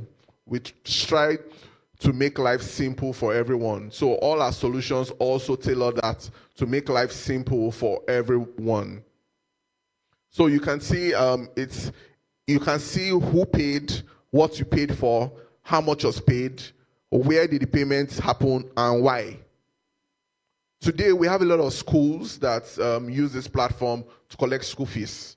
So for instance, we have a lot of universities, a lot of schools, secondary schools, universities that leverage this platform to collect all kinds of fees across the country. Because for them, just go anywhere, make your payments, we can see who, because the money basically comes from everywhere into a funnel, and they can see a view of all those payments. Once you log onto the platform, you see everybody that makes payment. All the betting companies today use PayDirect. All the IT and gaming companies today, for instance, you can buy MTN airtime from anywhere. You can buy data. All of that platform, PayDirect helps you to do that. Also for microfinance banks, they also use it. A lot of them are listed on PayDirect, and a lot of them also use PayDirect to do collections. So this is how it happens. So these are the channels. We will have agents, we have POS terminal, we have web, we have ATM, we have bank branch. We also have other channels that are not listed here. I'm sure a lot of us know QuickTeller. QuickTeller also rides on PayDirect. I'll also go into it. So QuickTeller is also a collection solution that helps us to do collection in smart ways. So for instance, a lot of people actually know QuickTeller and they don't know Interswitch. I didn't know that till I came to the West, and you're telling someone, oh, I work in Interswitch, and they're looking at you. You tell them, do you know QuickTeller? They're, Momo, QuickTeller. So what are the features today? It's online real time. You have access to reports. It can be integrated to any ERP that you have. It multiple channels. It also consolidates all the payments into one view. There are some people in this room that have been using PayDirect for over 10 years. For them, it just makes their life easy. Let me just jump to QuickTeller quickly. So these are some of the channels I had mentioned earlier on, then also QuickTeller. So QuickTeller is also a collection platform which enables customers can be listed on QuickTeller. If you log on to QuickTeller today, there are well over 3,000 merchants on QuickTeller. So QuickTeller has a business part of it, which SMEs uses to list their businesses and also to get online payments. However, there's also a platform called QuickTeller, which also extends to the agency banking. So I'm sure a lot of us know QuickTeller agents. So those are agents that you use for your cashback, to pay your DSTV, to do your IBDEC payments, and a lot of also other payments that you need to make. So you can be listed on, you can list your business on QuickTeller, so people can pay you through QuickTeller. Are we together? So your business can be listed on QuickTeller, and imagine everybody logging on to QuickTeller to do one payment to the other. Also seeing, we have a lot of MFBs on QuickTeller, and a lot of organizations today are also on quick teller. It just for them, it's just convenient payments. So I go to one platform, I pay for my DSTV, I pay for um, my units for power, I do transfer, I buy airtime, everything on one platform. So, and this can also be integrated. Also, it can also be white labeled for organizations also to resell from. So POS, you can also extend Pay Direct to POS for you. So to say, okay, this funky thing around Pay Direct, you can have it on a POS where all the payments that happen on that POS can also be seen from wherever you are. You can log on to the reports and see every payment that has happened, irrespective of where the POS is and the number of POSs that you have deployed. So it's pretty much this. So next steps, if you're interested, we can have a conversation at the back. But really, it helps you. We can get your data, your unique customization requirements, and we'll do a UAT, and you are live on the system. Thank you very much. So we'll take questions quickly. Thank you very much, Aloha. We can put your hands together. He's your guy. the ballet of Oyo Ibadan. All right, do we have questions? Questions, please. Okay. All right. Yeah, well done. I think Interswitch is now coming out of the shell now. Pay Directly is one of the oldest package product that I know. And I know that you have a lot on it. The major challenge is maybe you have been localizing the use of it. Because today you see a lot of people, especially at agent points. I know it's available with your own agents, you know, and there's no exclusivity in Nigerian agency banking business. You know, when you go to the what do you call it, Interswitch, quick teller Pay points. So it may be available there, but other agent spaces, you know, you may not really have them, you know, on ground. So, and I know a lot of people in the interland, they are wandering around on how to make remittances. I know Pay Direct is one of the best in remittance payments. So today, there are a lot of, I know, you know, there is also a competitor in that space, but there is a lot of inefficiency. You see people queuing to make, you know, remittance. So if you can also, you know, move, I mean, this handshake with other people, then I think the question I want to ask is about dispute resolution. You know, a lot of school fees today, where you make that payment, and then, you know, maybe that thing didn't hit the school. So what is the channel of, you know, reconciliation and getting it back? Thank you. Thank you very much. First, let me just talk on the comments you made. So today, a lot of the agents, a lot of people in the agency business today actually leverage our platform to do agency. So we do a lot of integrations with them. For some of them, they want to have access to Pay Direct and billers. However, for some, I just want to do cashback. So for those ones that want other bill payments to be added, we can add it for them. It's a value add for them. However, for some people, they just want cashback. For those that want other billers to be added for them, we can do that integration for them. Then the other question around reconciliation and dispute resolution. So today we have what we call a help desk. It's www.help.interswitchgroup.com. Whatever issues you have, you can just log onto it. And once you log the issue there, someone will pick it up and the issue will most likely be resolved. Okay.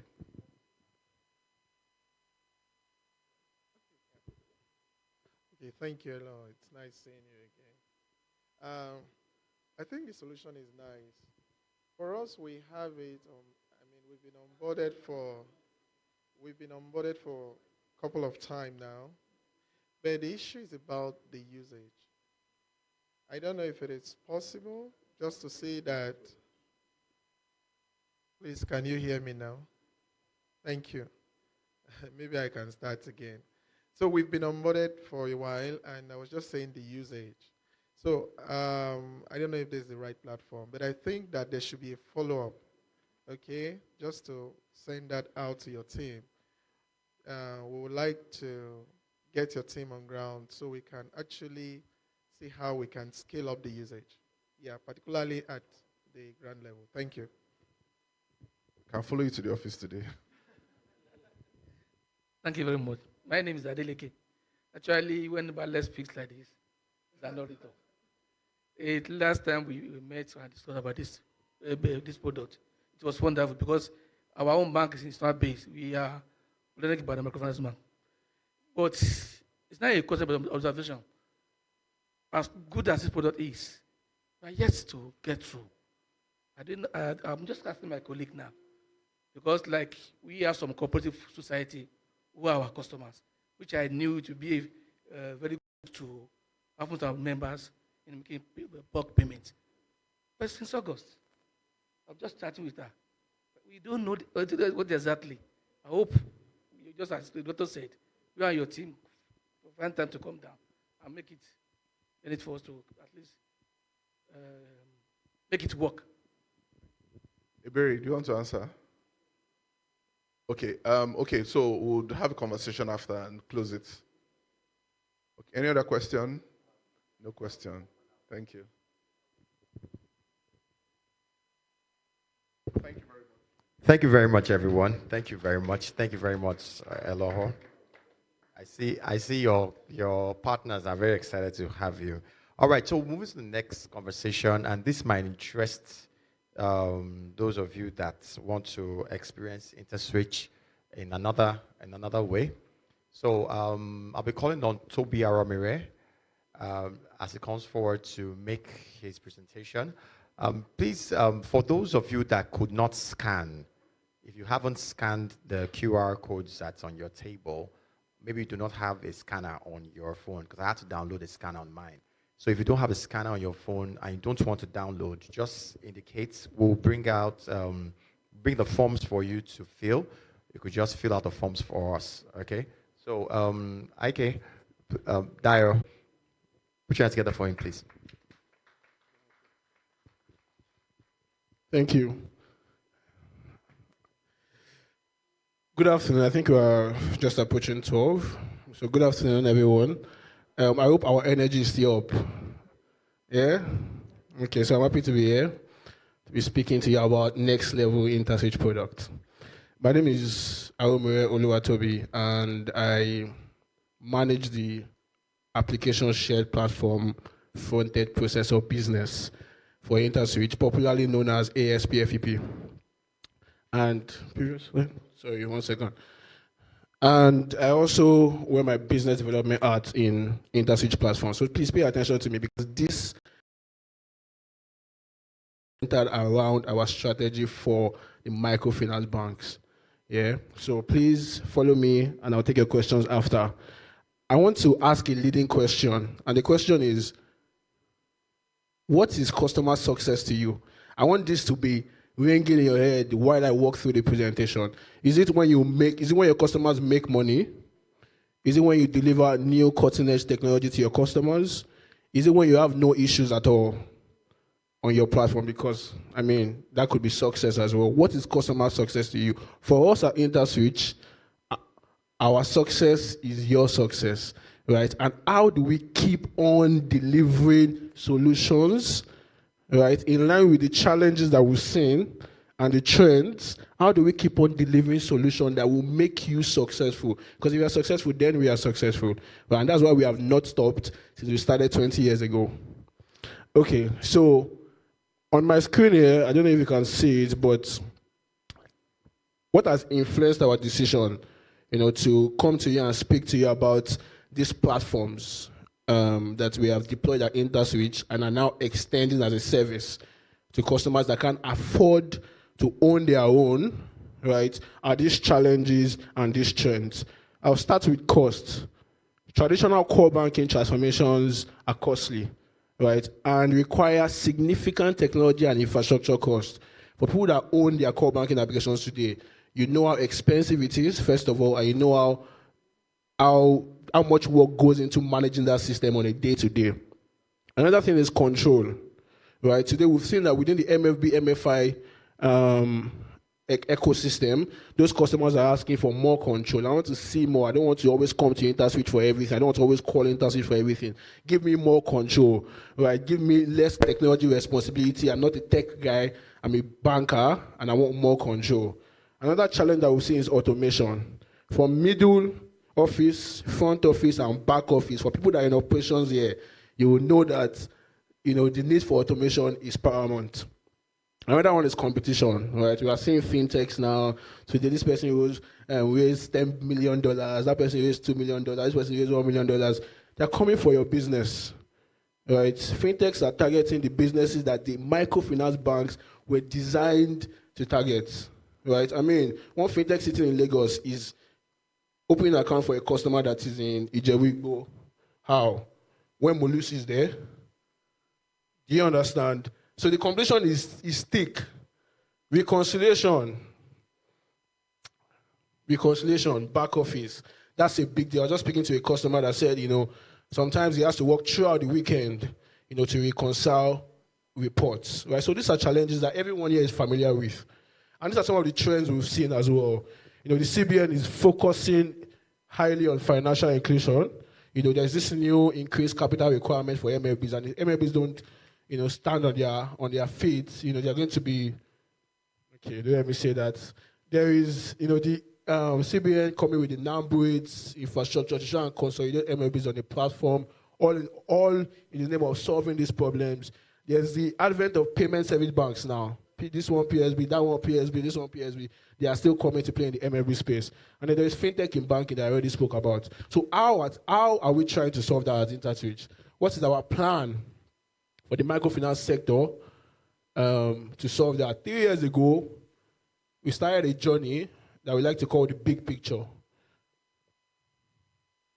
And this is what the big picture. Some of you here must have seen this slide before, right? It's not a new slide. Like I said, 3 years ago, we started that journey, to consolidate what we did 20 years ago, right, with the commercial banks, to allow Bank A to be able to use its card on Bank B's terminal and, create that interoperability.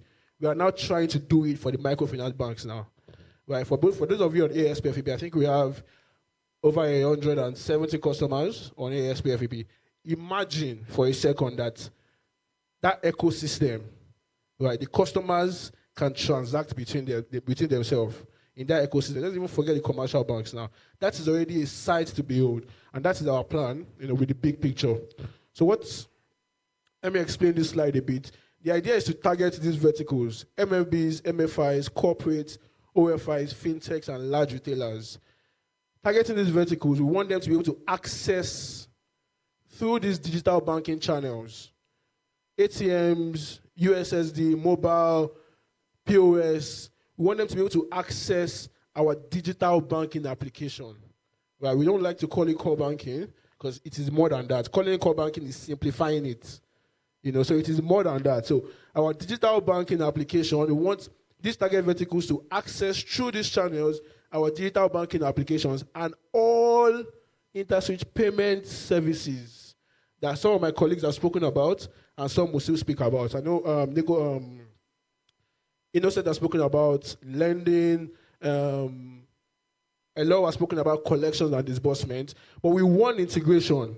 We want it to be able to just turn on and say, okay, I want security today. Okay, I don't want collections. I want lending. I want SMS. With one integration, we want to be able to expose all this on our product portfolio to MLBs, right? As a service. No infrastructure cost overload.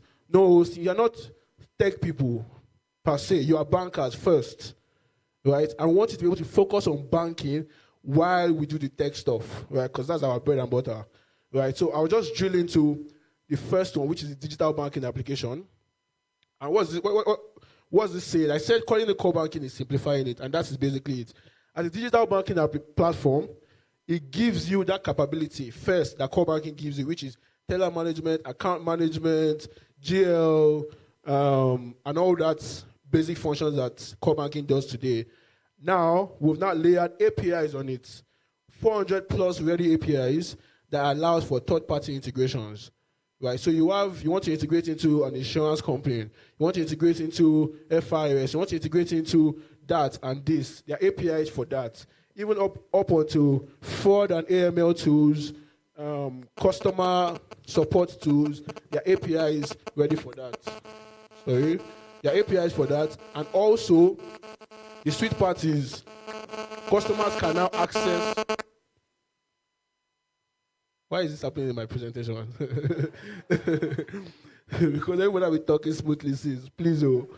Okay, so customers can now access core banking, digital banking services from their channel, right? So even though you are in, I keep making reference to Ijebu-Igbo, but even though you are in your bank is primarily domiciled in Ijebu-Igbo, you want to be able to have customers across Nigeria that don't even know where your bank is physically. Right, so can that customer download your mobile app, go on there and open an account, upload their KYC documentation, right? And this digital banking application has the capability to interpret all that and open an account for the customer on the fly. So do you agree with me when I say that Coin is the core banking application is simplifying it? Do you agree with me now?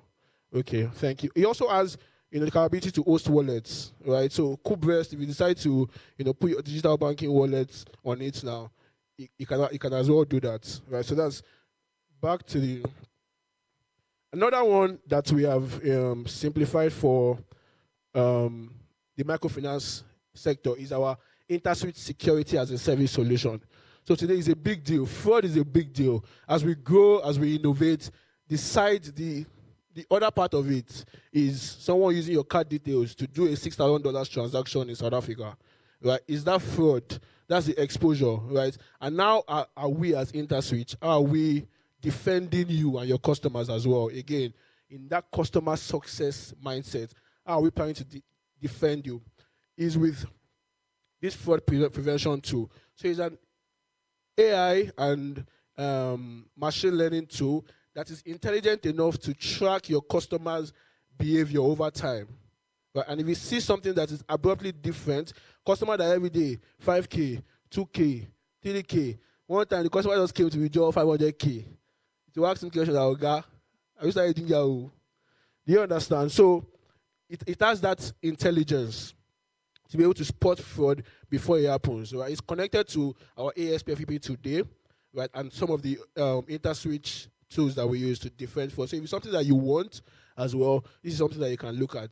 It's important to note that even though all these are tightly coupled with our ASPFP solution, if we decide to take one of them as a standalone, because of your own interest, that's fine. It doesn't have to be part and parcel of ASPFP. I just needed to mention that. Sorry. And then the next one is the payment as a service. So I'll just spend a bit more time here because a lot of people already know ASPFP, and that's just level 1. ASPFP today, as you know it, is level 1.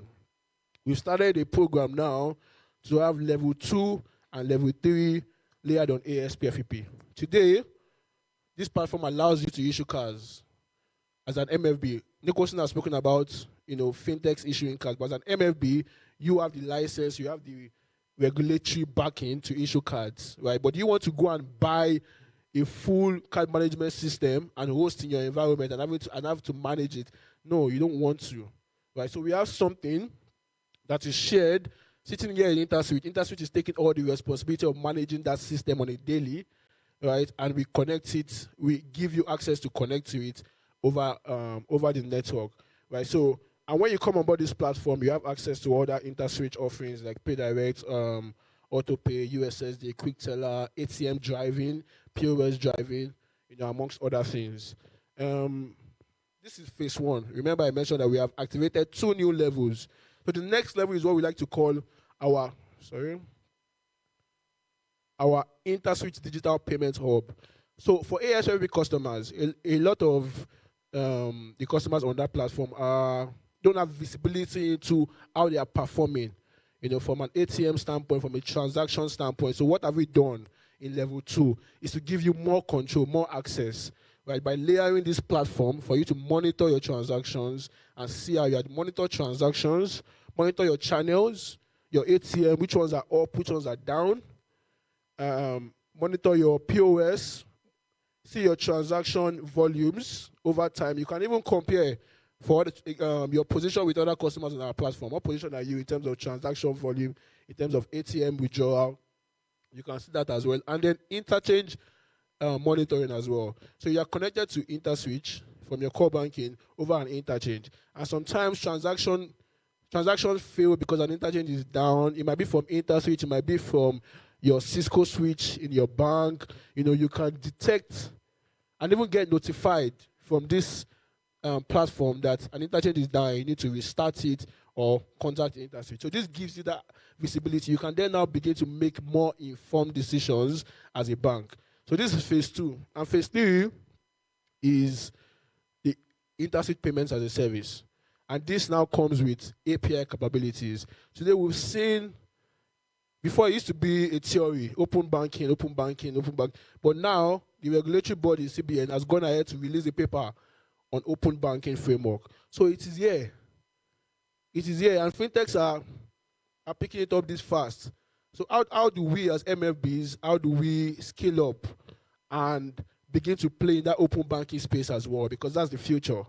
If you agree with me, that's the future. So we need to be ready. We need to make our customers ready to play in that space. It comes with APIs that now allow immediate payments, request to pay, and you have a manager as well, an API manager that can allow you set, it works on the security, okay, thank you, the security, the connection, who is talking, you can see who is calling your APIs and who is not, and all that, right? So this is the level 3 of what you have on ASPFP today, right? This is what the architecture looks like, right? There are all these microservices behind the core banking application, microservices into other service providers. There's an API manager layered on it for security, orchestration, and protocol and all that.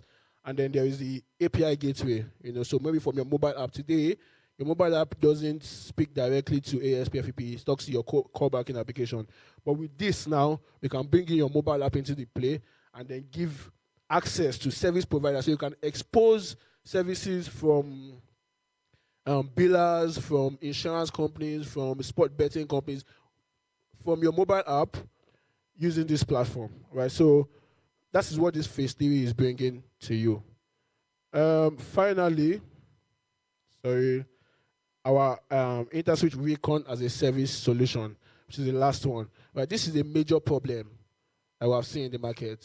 We face it. If you are in financial services, you are probably facing reconciliation challenge, right? And how do we intend to solve that to you? Right? There are big reconciliation tools, but to be honest, this is the best, right, reconciliation tool I have seen around in a long time. And the reason why I'm saying this is because this is what we also use at Interswitch.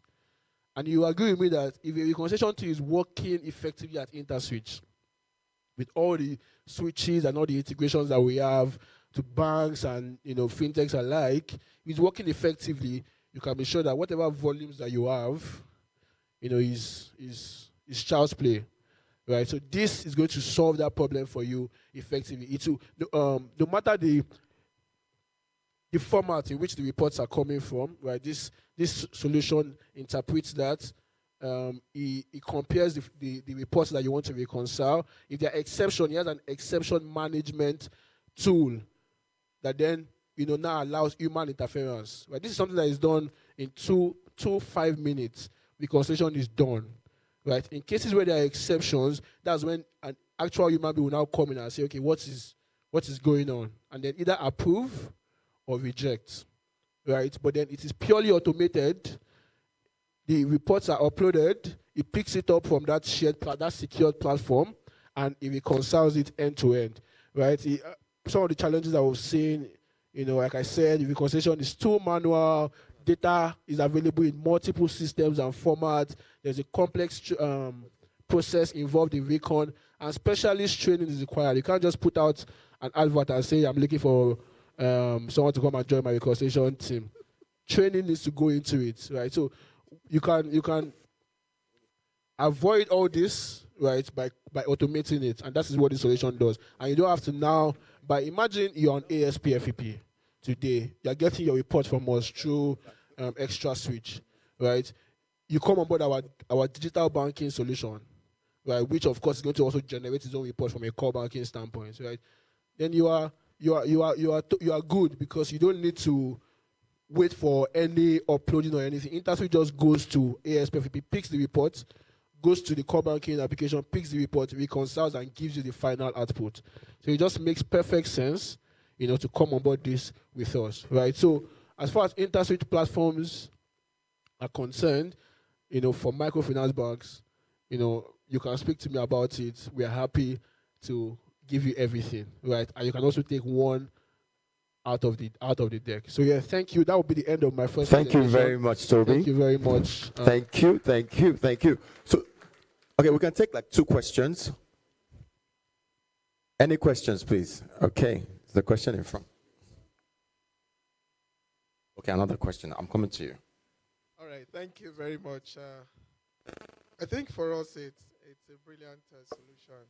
We were part of those guys that were onboarded. But for 2 things, I want to quickly drop. When we're coming on board, we're told then that if we sign up as the very first guys, so every other thing will be coming up free. So I don't know if that's still applicable because I was still very small then. Now, the second one is on this issue of these extra bundles that are coming with them. I know there will be a lot in terms of the integration and the implementation stuff. Will this still ride on our existing infrastructure, or would we need to do extra work? Okay? Yeah, thank you. And I don't know if the cost can be mentioned. Okay, it's free for us. Thank you. Okay, thank you very much for your question. For the first question, is it free? Very good question. Yeah, for people that are already on the platform, we're working on a discounted pricing.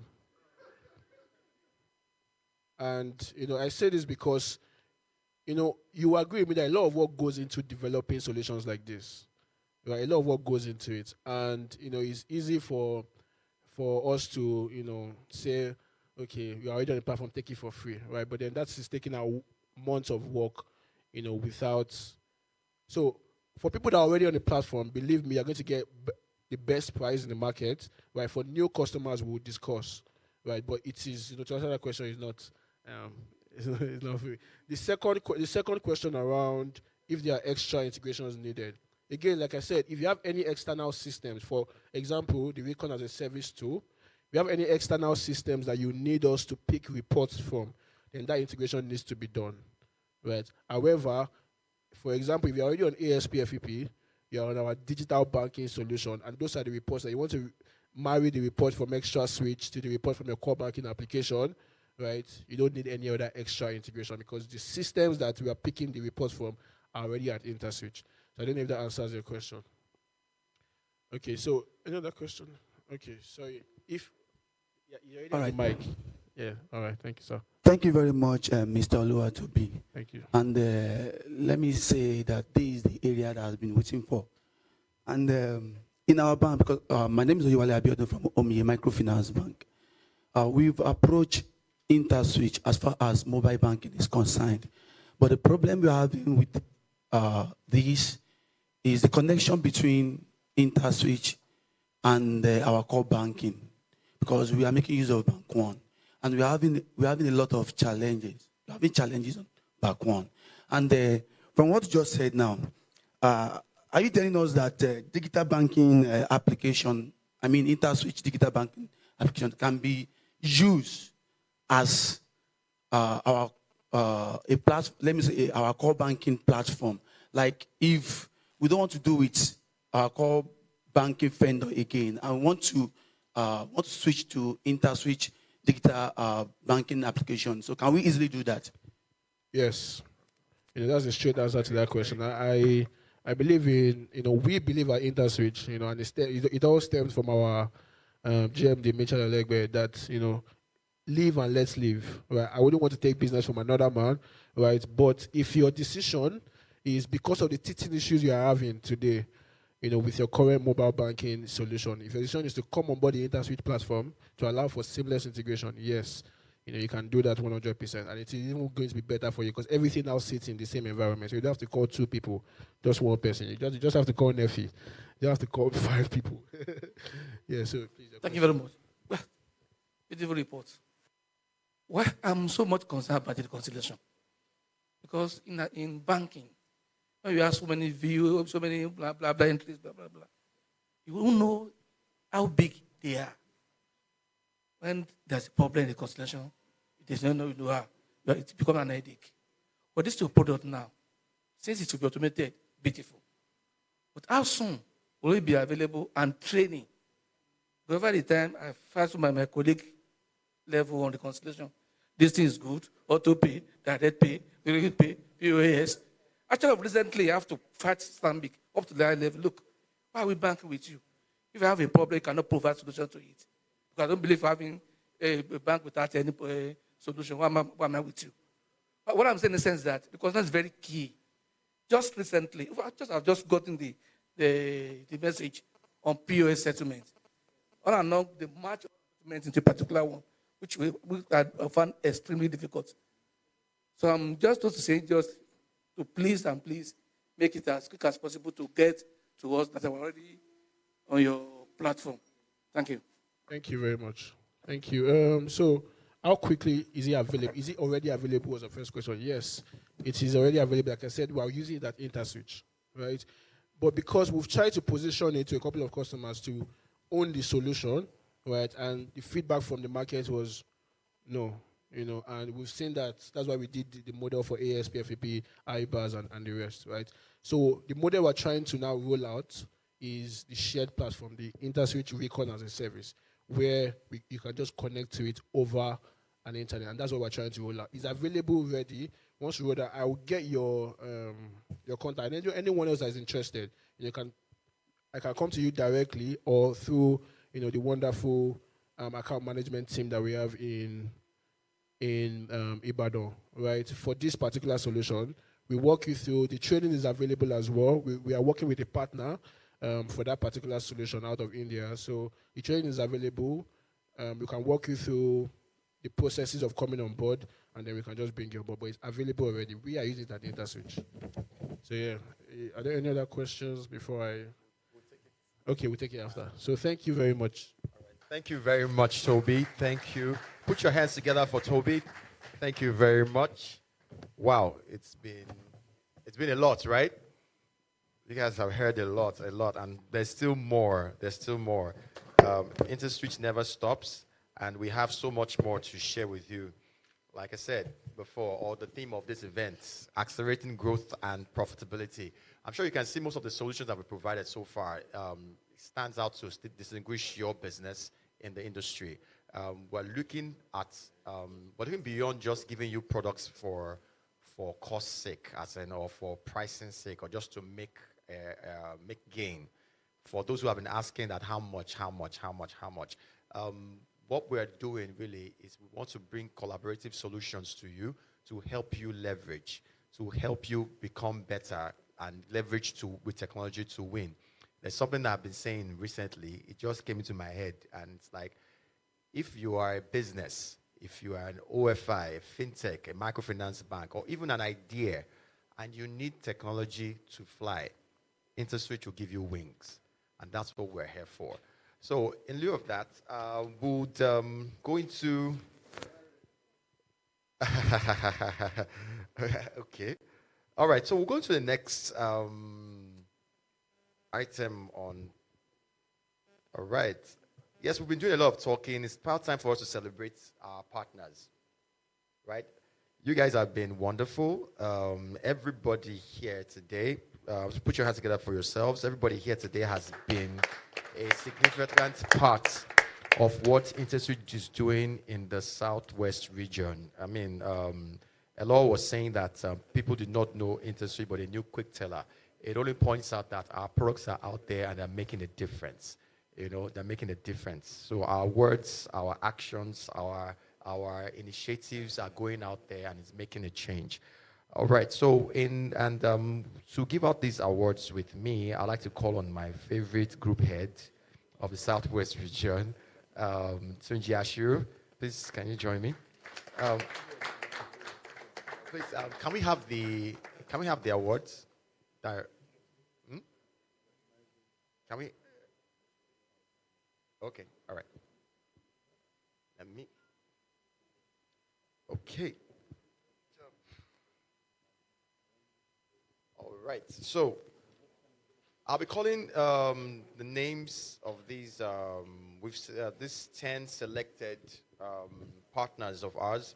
And this award is in recognition for the outstanding performance and consistent contribution.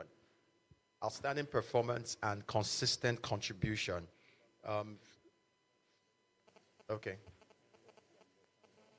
So we'll wait for the awards to come. Well, while we're waiting, I would just like to give you just a short overview. So today, about 4 years ago, we didn't have physical presence in the region, so it was always harder to even support some of these customers. I think as of the last count, we have in excess of about 60 Interswitch employees physically residing here in Ibadan. Our office is on Samonda, right there. So this shows our commitment. It's not just about being a fintech that is not physically available, right? That's why you have accounts managers, and I think they've done a remarkable job managing and growing this particular area. So I'd like to actually acknowledge their contribution and the sacrifices on behalf of the organization. And to our partners, thank you so much for attending this event. This is more of a collaborative thing. We've gotten all the key parts of our business to come and actually share some of this insight in terms of some of the opportunities we have. So I think, having said that, I think we're just waiting for the awards to come. Okay, we just call them and then they can pick it up. Okay, over to you. All right, thank you very much, Tunji. Thank you very much. Okay, so first on this list, put your hands together for Money Point MFB. Please, if you're around, you can just step out. Ondo State Government. Ondo State Government. Okay. Ibadan Electricity Distribution Company. One by one, okay. All right, so let's wait. So this is for, okay, this is for Money Point MFB. Okay. Maybe we should go downstairs. Okay, easier, right? All right.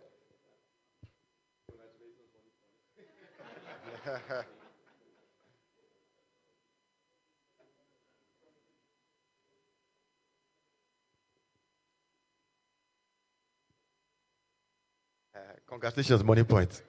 I hope Mitchell does not think otherwise. All right. Ondo State Government. Okay, thank you. Ondo State Government. Oh, put your hands together for Ondo State Government. Thank you for coming.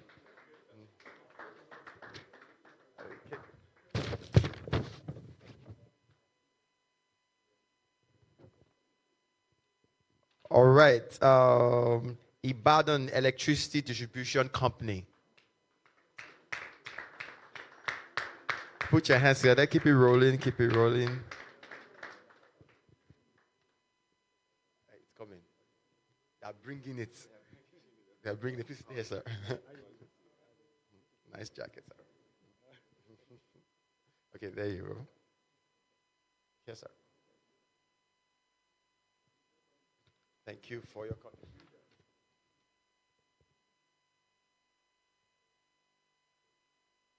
Thank you very much. Tech Vibes International Limited. Is Tech Vibes around? Nephi can come and pick it. Don't worry. Or who? Okay, thank you. All right, keep it coming. Tech Vibes is coming. Okay, a representative is coming. Okay. Don't worry, I won't tell Mitchell. Even though there is picture evidence.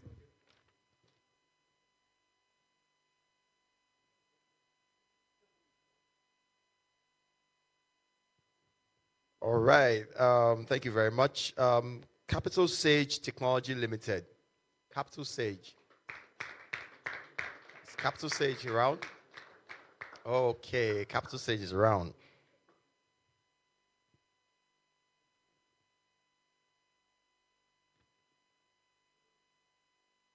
All right, thank you. Thank you. All right. Capital Sage.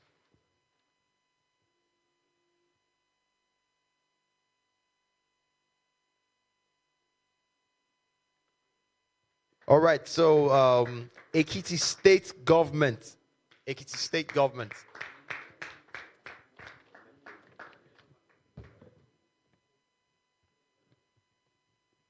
Thank you. Thank you. Nefi again. Okay. Nefi, please fill OBI. Have you filled the OBI? Okay.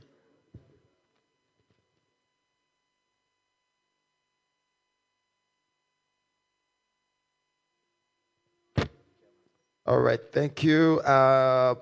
Nelobite Systems. Nelobite.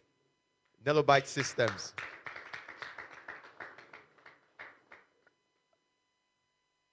Yeah, it's coming. Please let's celebrate Nelobite Systems.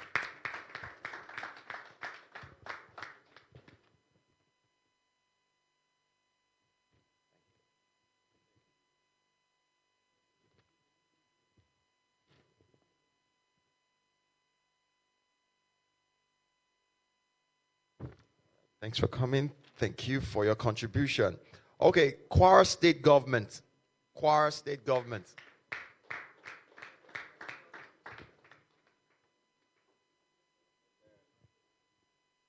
Kwara State Government. Thank you there.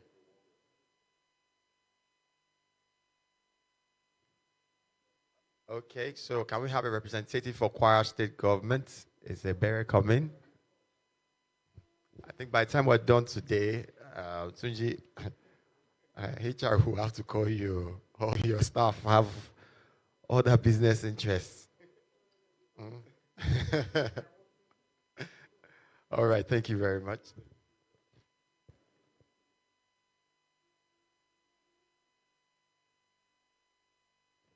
All right, thank you very much. Okay, Osun State University. Osun State University. Osun State University.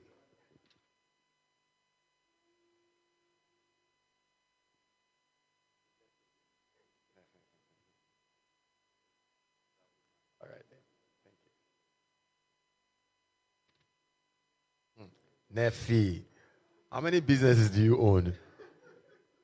I'm not staying in this picture with you.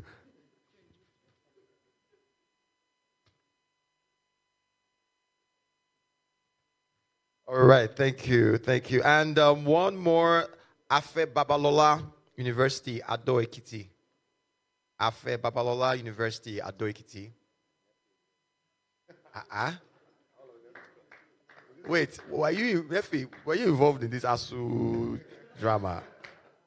Is it because of you? All right, put your hands together for the award winner of the day. Thank you for your contribution. All right, so I guess that's all. And to everyone here, thank you very much. Thank you very much for your contribution. We seriously appreciate your work. And just like Tunji said, well, you guys are the ones that have brought us into this region and established our business here, and we respect and appreciate your support. All right, so put your hands together for yourselves. Thank you. TJ, thank you very much for your time, sir. Okay, so at this junction is when we stretch. I know we've been sitting down for a while, so you may just want to get up, take a little leg walk, go around, say hi to that your friend that just walked in. DJ can drop that is old school that he's been using to vibe us in this place. And let's just relax before going to the second round of today's event. Don't worry, we have a lot packaged for you, and even after the whole event. So it's not just breakfast. Since we can keep you here for the whole day, we'd like to entertain you as well. All right, so thank you very much, everyone. Just take out time to just stretch. I'll be back.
we have gift items for them. We have, there's going to be lunch for you as well. I mentioned that earlier. Okay, can we have everyone back in?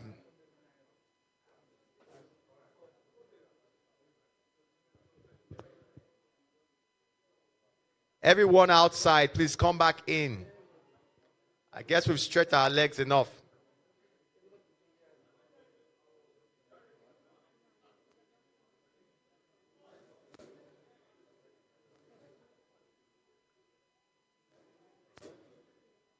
Please, ushers, kindly bring our guests back in. Thank you, thank you, thank you. Thank you.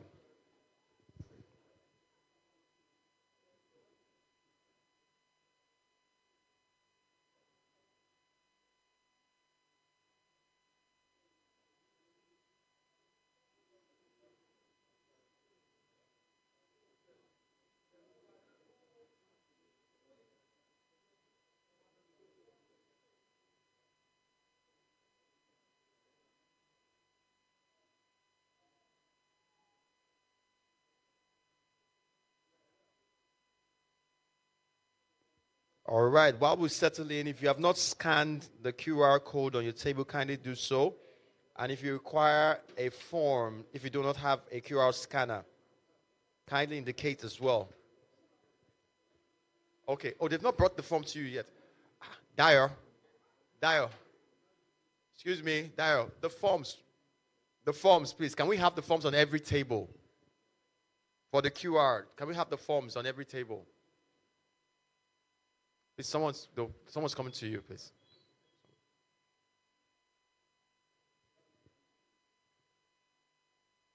So we're promising to give you a good time. I mean, I won't come all the way, and everybody's not living happy. Like I said before, if you were not here, we have gift packs for every one of you. So you get to go home with something from us. That's from Interswitch with love. Also, we're inviting you to our lunch. So you have lunch with us as well. I know we call it the breakfast session. However, we're going to be having lunch as well. So don't be too much in a hurry to leave. Here, the forms here.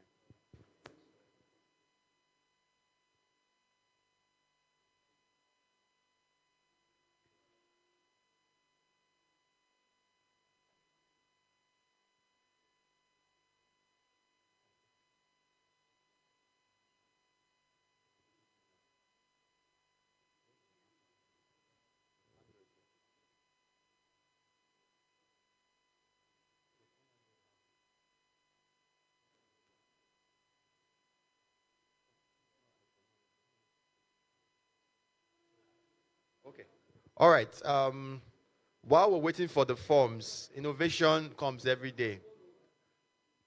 Okay, can I have your attention, everyone? How many of you have scanned? How many of you have been able to scan? If you've scanned, please raise your hand. In fact, only those who have scanned, I'm giving gifts to today. If you've scanned, please raise your hand. Okay. If you're unable to scan for reasons best, let me see your hands. If you're unable to scan, okay, so I've been told that just bring out your phone camera.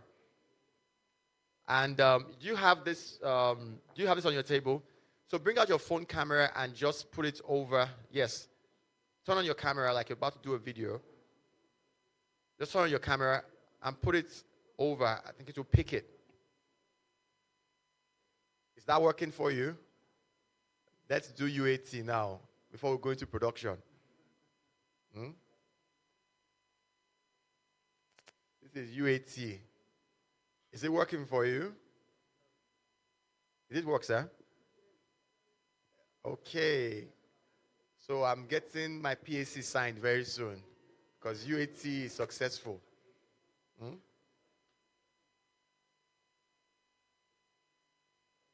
All right. Did it work for you? It took only a picture. Just put your camera on it. Don't initiate any action. Just put your camera on it. Did it work for you? Okay, it works for you. I think you're the only one that's left, though. So these are part of the things we experience with customers. The environment. Customers have not prepared the environment to accept technology itself. Sometimes it has to do with knowledge gap. This is not to harass you, it's just a reality we experience from time to time. Okay, thank you very much. Thank you everyone for settling in. Okay, so next on the agenda, like I said before, lunch is being prepared for everyone here. So just sit back, relax. Don't be too much in a hurry. I think we still have fruits there. If you want apples to just liven up, you can just go and pick one. All right. So next on the agenda now. Okay.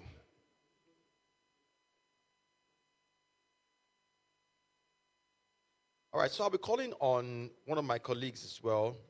His name is Sogwe. Sogwe will be coming up to do a presentation on payroll management systems. All right, so let's put our hands together for Sogwe as he comes to do his presentation. Let's do that. Or do you want to eat first? Lunch is not ready, so put your hands together for Sogwe, please. I will not stop until I get everybody clapping. All right, thank you very much. Okay. Good afternoon, everyone, and thanks for your time here today. I know you've heard a lot about ISAS, IBAS, IPAS, iRecon. So maybe I will give you people eye scratch so that we will relax. Okay, so let me go into my presentation. I'm going to present to you our payroll management system.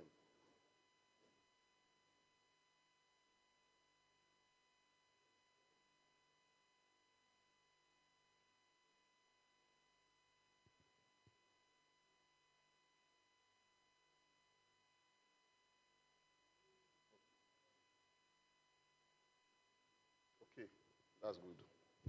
So here we are.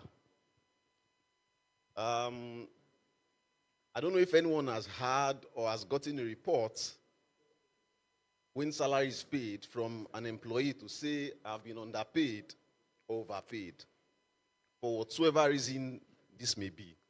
I don't know if anyone has had such report. I know we are very familiar to the word ghost worker. It's not new to anyone here, right? And this solution, which is Interswitch Payroll Management System, is here to help mitigate against such occurrence. It's a web-based human resource manager that helps you automate every process which is involved in employee lifecycle within the company. It's important that we all know today that employees play a vital role in our company.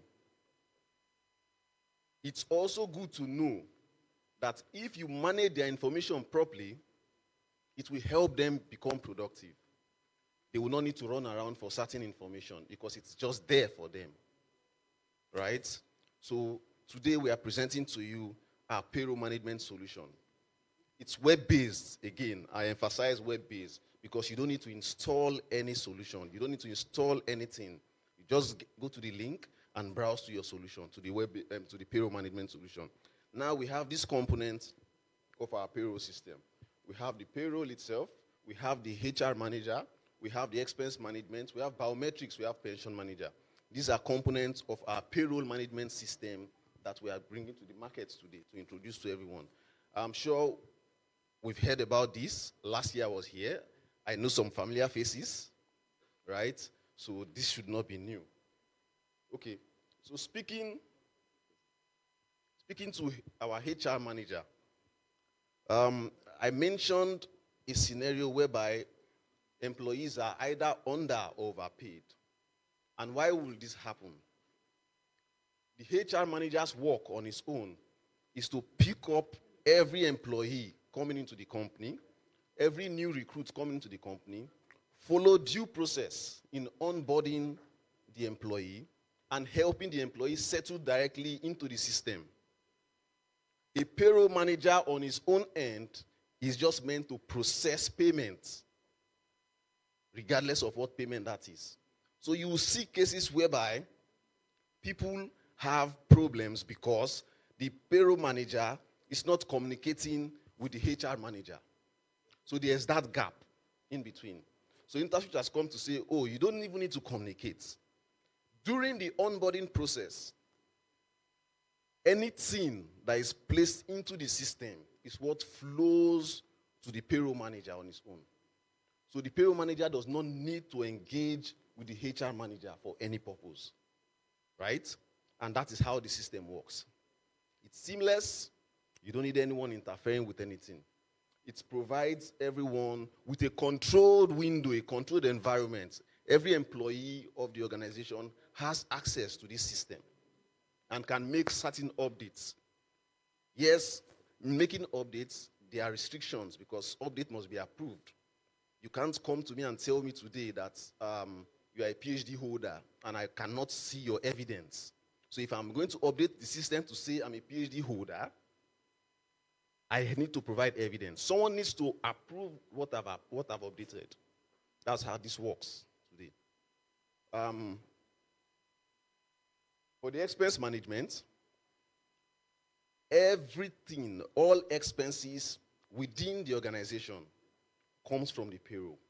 So I'm raising approval for the purchase of laptops for everybody here today. How does this information flow to whoever is going to make this payment? On this same system, you can raise such. You don't need to move between apps. You don't need to move between solutions. You don't need to move between systems to do certain to make certain changes or activities, right? Right on this solution, you can do everything. Biometric capability. Let's go back a bit to one of my favorite stories.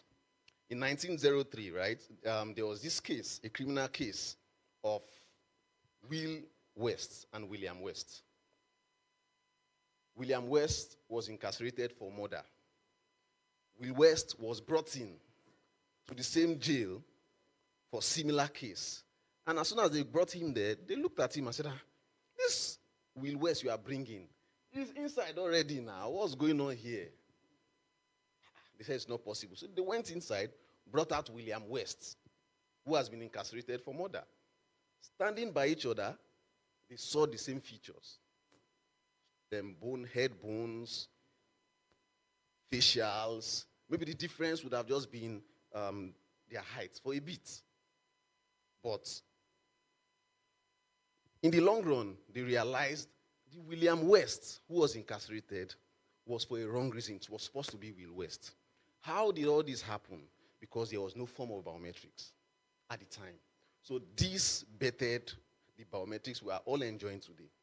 And now we are saying this payroll solution can help resolve such. In the case of ghost worker, just as Nicholson mentioned earlier on, even twins cannot have the same thumbprints. It's not possible. That's the science that we know of today. So when pensioners are going for clearance, for instance, and someone is saying, oh, we need to do biometrics. I have an aunt that will need to travel all the way from Lagos State to Benin City to do biometrics just because she started teaching in Benin at the time before she was transferred to Lagos for marriage reason. So you can imagine all the stress of going on the road, all the transport you are paying for a simple solution that you can sit right in your house to do. We have this ready for you. For pension managers, all payments for everyone coming on board the system, it's very visible for you. We have a dashboard displaying out there what accrues to every employee using this solution. So even when you are stepping out of service tomorrow, you would know without anyone coming to tell you that, oh, what we've calculated, this is what it means. Because it's there, it's available to you. Information is there for you, right?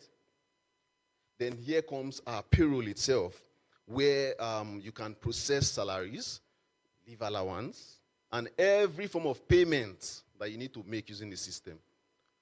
We are integrated to AutoGate for this. Elo mentioned something earlier today regarding AutoGate and AutoPay. We are integrated to AutoGate for this purpose, to make the process seamless for everyone making payments. In making payments, there are 3 processes involved. In smaller companies, one person owns the whole of the process, right? In bigger companies, this process are separated. We have somebody who is acting as the scheduler. We have someone who is acting as the approver. We have someone who is acting as the authorizer. This is to ensure today that there's no fraudulent activity across the system. So whatsoever is approved would need to be checked and looked into thoroughly by the scheduler before the final authorizer enters the PIN of the solution. So today, what are the benefits of this solution to us? The first, you are saving yourself time. You are freeing up time to do productive jobs. So if you look typically at our payroll system today, most of what we do is paperwork. Even beyond the paperwork, for those who even say they have automated system, you somehow find out that there's a process or there's that particular process that still goes back to human to say, Oga, help me approve. So you are freeing up time. You don't need to meet anybody. Once you log this, it goes to the next person and just keeps going until payment is made. There's no need to speak with anyone. You need to eliminate double data entry because for everyone entering, no 2 people are identical basically on this system. For everyone entering, there's BVN validation. During the onboarding, you're also doing biometrics. So there's no way you can have my name, my information, my BVN in 2 places. It would not fly. The system will flag it out. The fact that you can also access this solution on any device of your own is an add-on, internet-enabled device to be precise, please. Whether it is laptop, whether it's mobile device, you can also have this available. This is just a basic view of what it looks like. So to my left, we have the web view, and to my right, we have the mobile view. It can be accessed anytime. Thank you very much, and that is it from me. Questions, please. Yes, questions, please.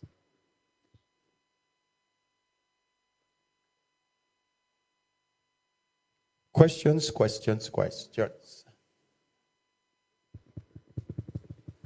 Okay. So I'm good. I think you've done a great job. All right. But that makes me scared, did that? Okay. All right. So if you have further questions and you're still thinking about your questions, you can write it down and bring it up later. We'll take it up. Okay. So we'll move to the next presentation. Thanks again, Sogwe. Please put your hands together for Sogwe one more time. Thank you. Payroll is causing issues, or maybe we're not paying we don't have that number of staff yet. All right, so we'll move to the next item. Please put your hands together to welcome Kolawole Oloke. He's coming to tell us about integrated messaging service. So, Kolawole.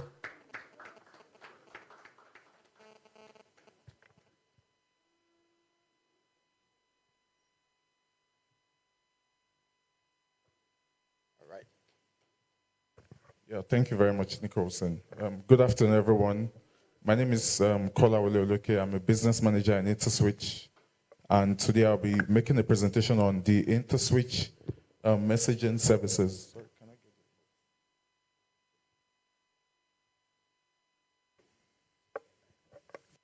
it? Okay, so Digital Interactive Commerce Group in Interswitch, we actually manage the Interswitch messaging business, enterprise rewards business, and mobile access business. That's the USSD business. So today I'll be focusing on the messaging business. That's the SMS business. So before I start, I'll be dishing out some quick statistics. So as it stands today in Nigeria, only 30% of mobile phone users actually use smartphones. And in addition to this, I actually read a report on transaction and purchases, and it actually depicted that recently, just 90% of purchases are actually made offline. So in as much as it seems like everything is actually tilting online, it's very imperative to have a very good offline strategy. So today I'll be speaking more about products that actually create a sort of strategic convergence between your between your offline community and your online communities. So what tool is that? That's going to be the messaging business. So this tool is pretty much very platform agnostic. It is ubiquitous, regardless of the kind of phone you use. It actually works anywhere, and it's actually been tested and trusted. It's been in the industry for decades now. It's been in the industry. So it's been in the industry for over decades now, and of course, we can testify to how effective it has been. So moving forward to the slide. So this is the progression of how we're moving forward with the presentation. I'll be speaking to the overview and why else, why Interswitch, why Vanso.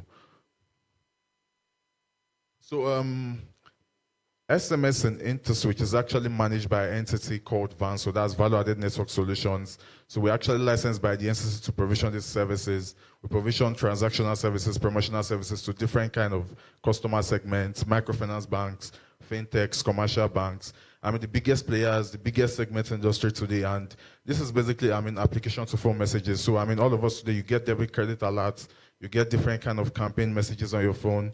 So, this infrastructure, this is pretty much what we provide, and then we provision this for high to medium volume segments. So, regardless of the kind of messaging needs you have, whether you push out low messages, high messaging needs, we actually are able to cater for your needs. We also have a very robust platform that gives you this capability to engage with your clients. Our onboarding process is very seamless. If you actually connect with us in 2 weeks, you're able to go live. We have all the integrations with the telcos necessary, and of course, we give you the requirements to be able to establish your connection with this solution. So since COVID, it's actually been very imperative to have a sort of connection with your clients. Everybody actually wants to know what is happening, especially as regards finances. You want to know how much you have in your account balance. And of course, as regards fraudulent issues, it's very imperative to we have all this sort of fraudulent guys that come out and then they make different kind of issues. So if you actually have this sort of services configured, you're able to see a lot real time. So as it's happening, you're able to, of course, flag it off and make the necessary actions. So this slide is now speaking to the key building blocks. The different use cases we've been able to establish. We've seen how imperative this has been. So even beyond debits, credits, and promotional messages, we've been able to establish use cases. We've seen how tremendous this has been towards expanding your market base. So we don't just give you a platform to do this. We actually work with you to see how we can grow your market base with you.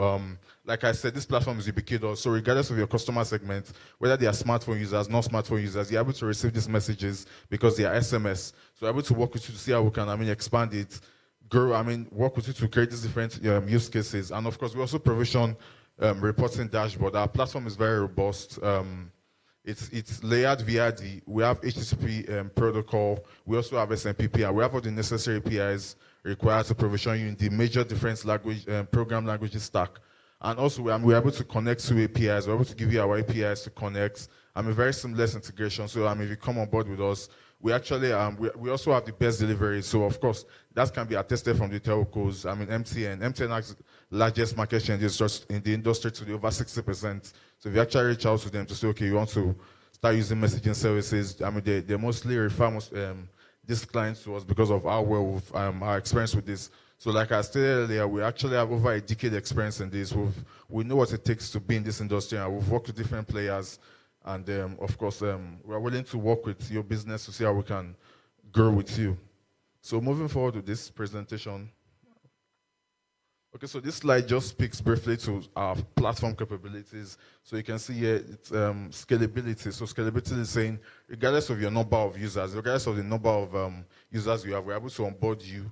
And as your users grow, we want to work with you to see how we can expand your user base, to see how to grow them. Our platform is scalable. So we have a platform that is fault tolerant, regardless of the number of users, regardless of the number of upgrades we do. We have no downtime. We've been in this industry for over 10 years, and we've not had any downtime. So the only downtime we've been able to, the only downtime that occurs from our own end, downtimes that are not dependent on us, that's from the telco's end. So MTN, if MTN is having a downtime, there's pretty much nothing we can do because it's a monopolistic competition. So MTN, and we can't replace them. So if MTN is having a downtime, we have to wait for them to resolve it before we proceed. But from our end, our platform has been up 99.9%, uptime. So also continuous support. We understand that it's very imperative to have support. So even beyond service delivery, you want a platform that can work with you, users, a company that can work with you to, resolve your issues whenever they are, because we understand that with technology, you might encounter issues, regardless of how stable it is. So we have dedicated support team that are always on ground to work with you 24/7. So this slide just depicts why us. So why Vans? So why should you choose us? Out of the 343 industry players today, why should you choose us? So first of all, we're actually number one in the industry today, and that we push over. I was speaking more about statistics later in the slides. We traffic over 500 million volumes, on a monthly basis. So that's because of, most of the banks, most of the commercial banks, microfinance banks, fintechs, they bank on us. We understand how crucial these transactional alerts are to you, because you need your customers to get this alert on time, real time, as they are transacting, and also to avoid fraudulent issues. So we have a platform that can manage it. Like I said, very scalable, regardless of the number of volumes you do. We're able to provision you, and also we know you want to see the statistics. You want to see your ROI, your return on investment, what you've done. If you're actually sending out campaigns to your clients, you want to see what the returns has been like. So we have a platform where you can log into a bug portal, that will give to you maybe the administrator of your company, that you can be able to, that can monitor the kind of campaigns you push out, the messages, pretty much the relevant use cases. So we understand in banks, there are different teams that utilize it. So you have your cards team, you have your personal banking team, you have your loans team. Different use cases really that that can use. We've seen banks today that use messages to actually drive their loan adoption. So if you have loan, maybe you're looking to get your customers to utilize your credit facilities, you can use messages to to target them. We can work with you. We also have our own marketplaces. Today in Interswitch, we have our marketplace of over 4 million subscribers. So 4 million subscribers that know your target base, you can also target them. So even beyond what you have in your own database, we're also willing to work with you. And to grow, the theme of this event is actually accelerating your profits. Accelerating your growth. So, even to grow your own revenue, you have your billers today. You have your billers that actually have their products, non-competing products, that are willing to expand, to more user base. So you can also, give them that sort of leverage. You have your marketplace, so, to just target your own customers.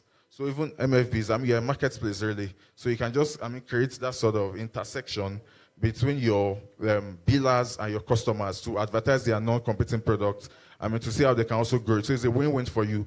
You provision the service from us, and then you mark it up. Even the transactional messages, of course, most of the banks, you're able to mark that up. We give you at a very cost-optimized rate. So our rate is actually the best in the industry today. You can, verify that from the telcos. We have the best rates in the industry today, and that's why we even provision these services to aggregators that pretty much resell this product. So even you can also do that as a way to, of course, accelerate your profit. And like I said, we're also willing to work with you to look into our own database and uncover your target segments. So you have target segments, different by regions, by audiences, and we are willing to work with you to uncover that. So our body process, so what does it take for you to go live with us? Just a form. Our accounts management team in Ibadan, they have been doing a very wonderful job around this. So it's just a form. Once you fill the form, you send that back to us. In 2 weeks, we just get you up around. If it requires whitelisting with the telcos, and we work with them to fast track this engagement across the 4 MNOs. And of course, once you integrate with our APIs and do the necessary protocol engagement, you're able to go live. So this slide is speaking to the strength of our service network. So you can see the different metrics that have been listed out here. So several hundred plus here. This basically means we have several hundred plus integrations. So this means we don't just terminate to Nigeria.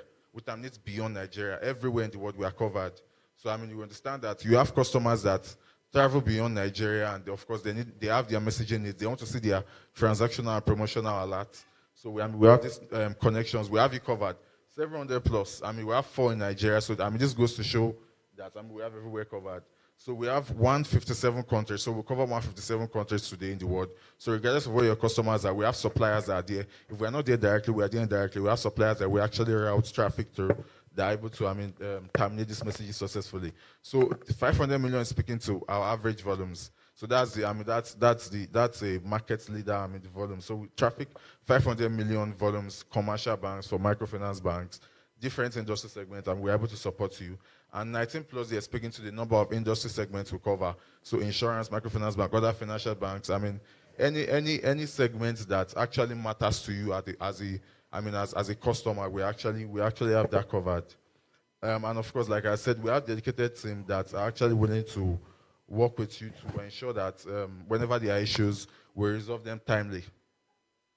So this slide is speaking to a screenshot of our dashboard. So this is just a depiction of what our platform looks like. So you can see it's very, very pictorial. You're able to spool out the reports in whatever way you want them. So you see a pie chart. The first one on the left, upper left, is showing a pie chart. So if you want to see your statistics, you're able to generate them. We also have histogram, flow charts, bar charts, different sort of metrics, and also you're able to see your message delivery. So you can check your, you can see the number of messages that are delivered, undelivered, expired, because there are different statuses. There are some message delivery that are not pending us, like I said. So if a subscriber is out of network coverage, that's not dependent on you. You can actually maybe your phone can be switched off now, or your phone can be out of message capacity. So that sort of limits your ability to receive messages at that particular time. But we have all these status covered on our platform, and also you can see another depiction of the charts. That is actually reflected on the downward left of this slide. That just shows how robust the platform is. So like I said earlier, we're actually willing to work with you to expand your user base, to see how we can look at your target segments and also create an extra revenue source for you. So even beyond provisioning these services, more than debit and credit alert for us, we are willing to work with you to see how we can uncover these use cases and of course grow the business tremendously. So yeah, that would be all for my presentation. Yeah, so are there any questions? And of course, I'm very available to, of course, deep dive into this. All right, questions, please. Thank you very much, Kolawole. Do we have questions? Questions. Okay, Kolawole, I think you've communicated effectively. All right, thank you very much. Please put your hands together for Kolawole. So next will be Obiora. Obiora will be coming up to give us a presentation on mobile banking as a service. And so just relax as Obiora comes forward to showcase one of our new initiatives as well. Please put your hands together for Obiora.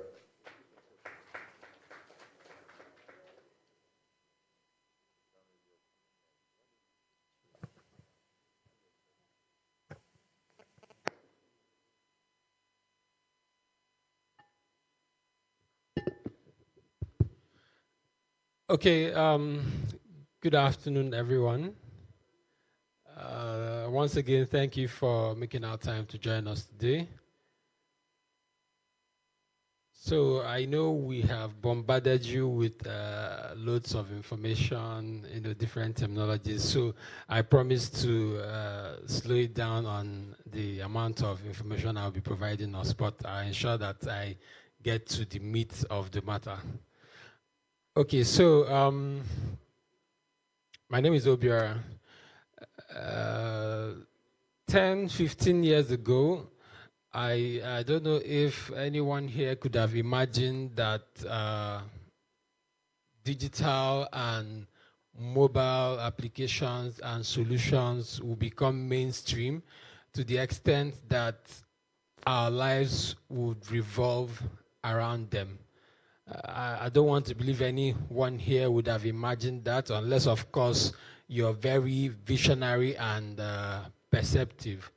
But that is our reality today, okay? And that is also the reason why at Interswitch we have come up with a strategy that speaks to utilization of mobile and digital solutions to drive our business. So my name is Obiora. I work with the business team at the Mobile Financial Services Unit at Interswitch. Today I'll be speaking to us on our proposition for MFBs and how we can leverage on that to grow our transactions and drive your business. But before I go into the presentation, I'd just like to give us a bit of history or a background as to what has led to the world and Nigeria embarking on a drive for digitalization and full-scale adoption of electronic payments. So in the year 2007, the CBN came up with the payment system Vision 2020, right? The core objective of that initiative was to ensure that the payment system in Nigeria is globally recognized and there is national utilization. But the long and short of the full document is to ensure that Nigeria adopts electronic payments mainstream. Fast forward to the year 2013 and this year 2022, we can see how that strategy has gained traction and how we've been able to run with it and come up with solutions that drive this strategy. So moving on to the presentation proper, this is mobile banking as a service proposition for microfinance banks. So why do we emphasize mobile banking? Today in this room, I don't think there's anyone who doesn't have a mobile phone and that phone is internet enabled. It improves customer experience and also ensures that we can transact 24 hours every day, 365 days in a year. MBAS is, so just to give us a bit of history, prior to the year 2016 at Interswitch, we didn't have the capability to deploy or develop mobile solutions at scale. So our strategy was to acquire, and in the year 2016, Interswitch acquired Vanzo, and with it came a portfolio of a number of commercial banks like Access, GT, who they've already developed mobile banking solutions for. Post that acquisition, we also went on to take on more commercial banks and develop and deploy mobile banking application solutions for them. Now we realized we saw a need in the market to also have this solution provided to other financial institutions with a special focus to microfinance banks. So we went in-house, did a lot of research and development, and were able to come up with a product that is called MBAS, which puts that power that commercial banks have today in the hands of MFBs, and you're able to have a banking solution that gives you that capability to attend to your different client base. So our target for MBAS, like I mentioned, is microfinance banks. Solution is cost effective, and the features that commercial banks have today are already on our app. The banks don't have to make investments in infrastructure like a commercial bank would do. So it's just something that works very well for the MFBs. Our value proposition. So I mentioned that already. The features on our app include basic features that you have today on mobile banking applications. You have biometric services. You're able to pay bills, purchase airtime, and you're able to manage devices and change devices, implement user dashboard, do all sorts of things that we can do today on applications that commercial banks have deployed. So we have put that power in the hands of MFBs today. So one will ask, what makes this special for MFBs? I already highlighted that, but then one key feature is having a unique user experience. By that, what do I mean? So MBAS is a multi-tenant facility. That means you have a number of other microfinance institutions onboarded on that application. And this specifically speaks to maybe unit MFBs or state MFBs that have a number of units. But what we've been able to do with this solution is to ensure that you have a unique user experience. By that I mean, once a user registers and selects your bank, say MFBA for instance, right, and completes the onboarding and registration process, you notice that upon successful onboarding and creation of that user, the user begins to see the logo, the branding, and the colors of the MFB. So it becomes personalized to that particular MFB. So your customers will have the same experience as they would have had if you had a standalone application, right? So that is something that is very special about this solution that we have brought to the market. Also, onboarding is faster. Typically, it takes us 3 weeks to conclude the implementation and push to store, and your customers can commence use of the application. So this is what the user interface looks like on our Ember solution.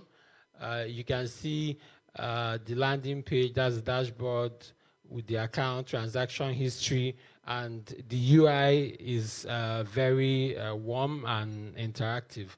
And I believe that customers will like it. So this is the landing page where you get to select your bank, as the user gets to select the bank and complete the registration process. Like I mentioned earlier, once that is done, the colors or the brand of the brand assets of the MFB begins to show on the app, and subsequent logins would be the MFB that the user will see. So our onboarding process, basically, like I said, 3 weeks, the MFB has gone to store. Once we agree requirements and you issue us an award letter and make payments and provide all the necessary documents as outlined here, in addition to API documentation, we'll get our engineers to conclude the implementation within a period of 3 weeks, and you go to store and your customers can commence use of the application, and your transactions begin to ramp up from that point. Okay, so this is email for our sales team, so we can always reach out to them to conclude on the requirements for onboarding on Embers, and we'll take up the conversation afterwards. All right. All right. Thank you. Thank you for very your much. attention. I'm available for questions. Maybe we'll start asking questions.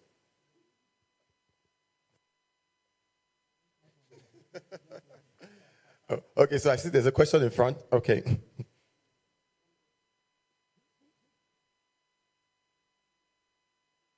All right. Good afternoon. My name is Charles from Grooming Microfinance Bank. I want to ask, you said the price barrier before was 7 to 15 million. What is the current price? Thank you for that. Today for Embers specifically, the price today is 1 million for onboarding. Then there's an annual maintenance fee for the service. I believe that answers your question. Okay. Any other questions? Okay. 1 second, please. Excuse me, sir.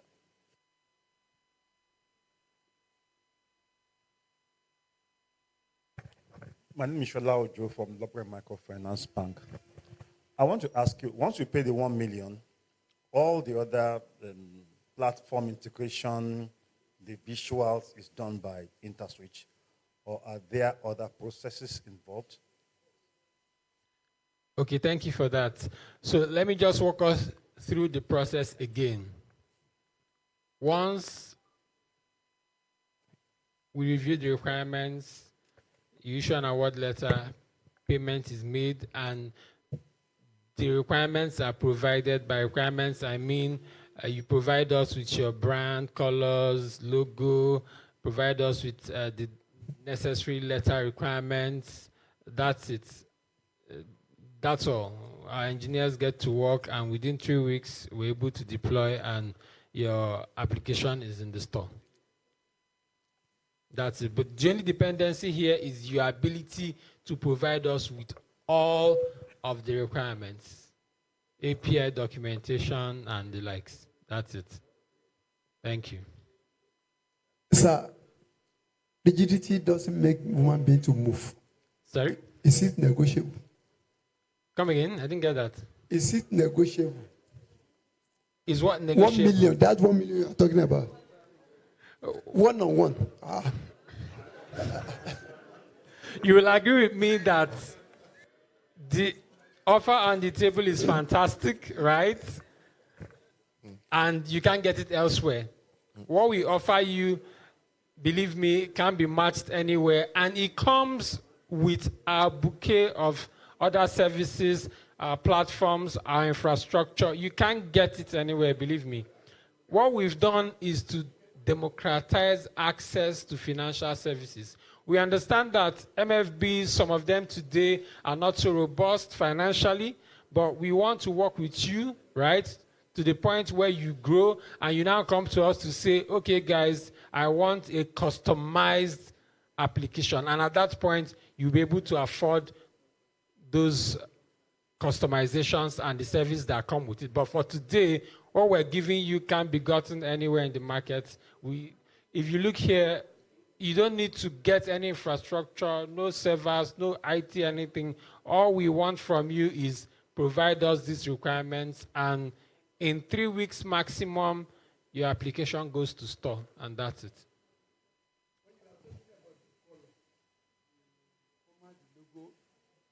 I think what you are trying to revise, just to say, this is Bolusi.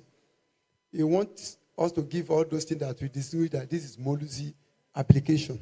Yes. Or what? That's what you are trying to. That's the request. That's the ask. And within the 3 weeks, everything will be okay. Provide us all the requests. In 3 weeks, your application will go to store. That's it. At least all those requirements will have to come from you. You give us all those required information, and we supply you. Definitely. Okay. Thank you. All right, thank you very much. We'll take questions after. We'll be all right. There are people waiting for you. Thank you. All right, thank you very much. That's all we can take for now. Please put your hands together for Obiora. Don't worry, we'll just pen down your questions. We'll take more questions after. All right, for the next presentation, put your hands together as we welcome Abiodun Adebisi from our Verve team. And he's going to be giving us some insights into Verve. All right, thank you very much. Put your hands together for him. Thank you, thank you, thank you, thank you. Can I use this? Okay, this is fine. All right, good afternoon, everyone. So, for the Verve presentation, I want everybody to please pay attention to as much as possible. So, where's the slide? Yeah, okay. Okay, so if your bank don't issue a Verve card, can you raise up your hand? So let's start from there. Okay, if you issue Verve cards in your bank today, can you raise up your hands? Okay. I'm waiting for Bolusi. He's still writing.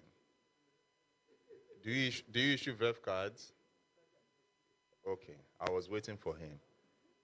Please. If you don't issue Verve cards, please, can you raise your hands?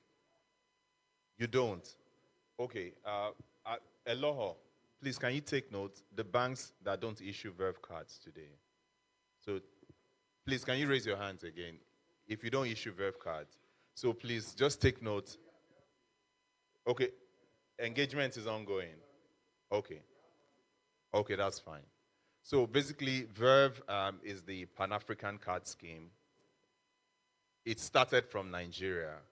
So, and it's grown from Nigeria to other parts of Africa today. So, today we have 54 million cards.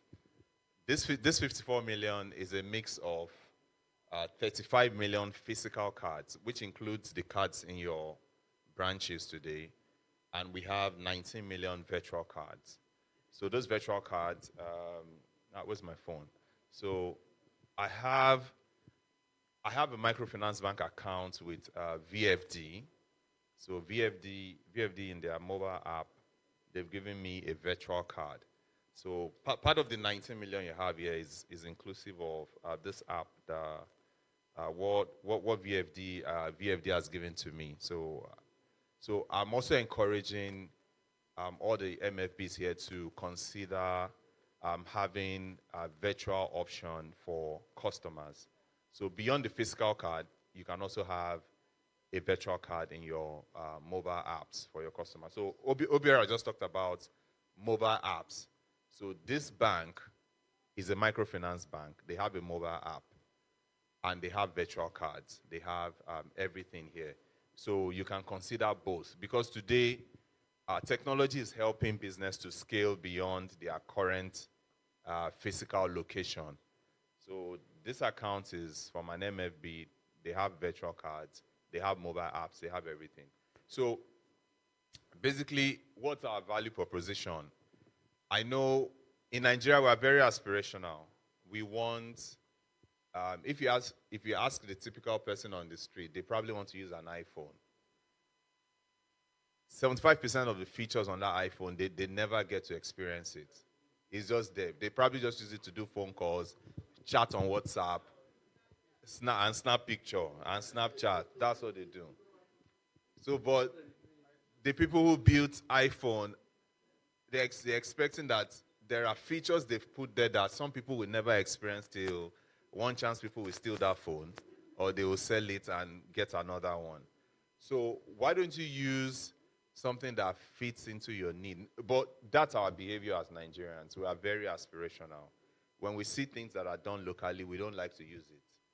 We want that one that is coming from elsewhere, that I can use it to brag to other people that my own pass your own. So, but thank God, FX has humbled everybody in Nigeria now. So the cost of trying to use a MasterCard or a Visa card is very expensive. So the other card schemes will tell you our cost is in Naira, but that Naira behind it has a component of 0.063 USD, 0.074 USD.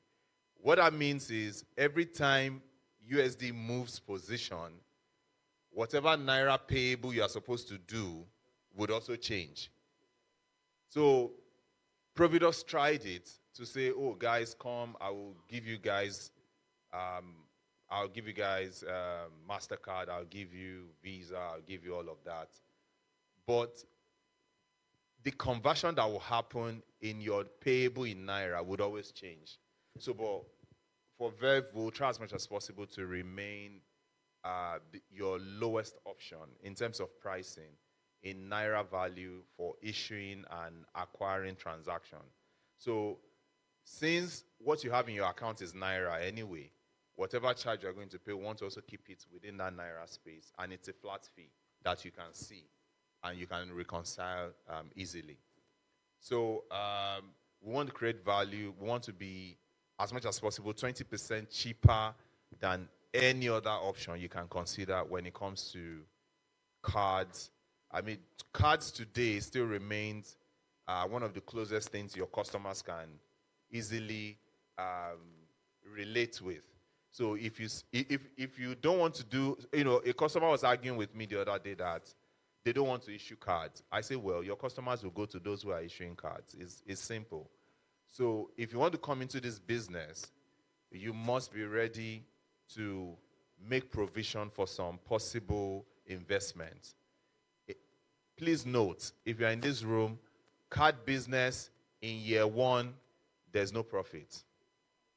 Card business in year 2, if your volumes have grown, maybe you can begin to see small profit. But by the time you get to year 3, you can nil off. I don't want to do it. I don't want to incur any cost. Your customers will go to those who are doing it. So you need to set out a clear strategy of, do I want to issue cards to keep my customers in my books? Or do I want to just operate a bank that from day one I want to see profits and I don't want to incur any costs? Your customers will go to where those services are available. The segments where we are already, we don't have that capacity to bring customers in like the big banks are doing. So we need to look for options that can also help us to save. As we incur costs, we can also, at least make some savings. Not like we're losing everything out totally. So that's what Verve is going to do for you to ensure that at least there'll be a lot of marketing, there'll be a lot of training. We remain the cheapest option that you can consider. So also, I've talked about that our pricing will remain as local as possible. Let me take you to the next slide. That's where the conversation is today. So now, in this demography, please look, if the screen is clear to you, please let me know. If it's not clear, maybe, Nicholson, is there a way we can zoom in or zoom out or something? But this is where the conversation is. So now, in the 74% you see on this screen, even as big as which bank is the biggest in the industry today? Did I? God bless. I was hearing something different from the back. I was shocked.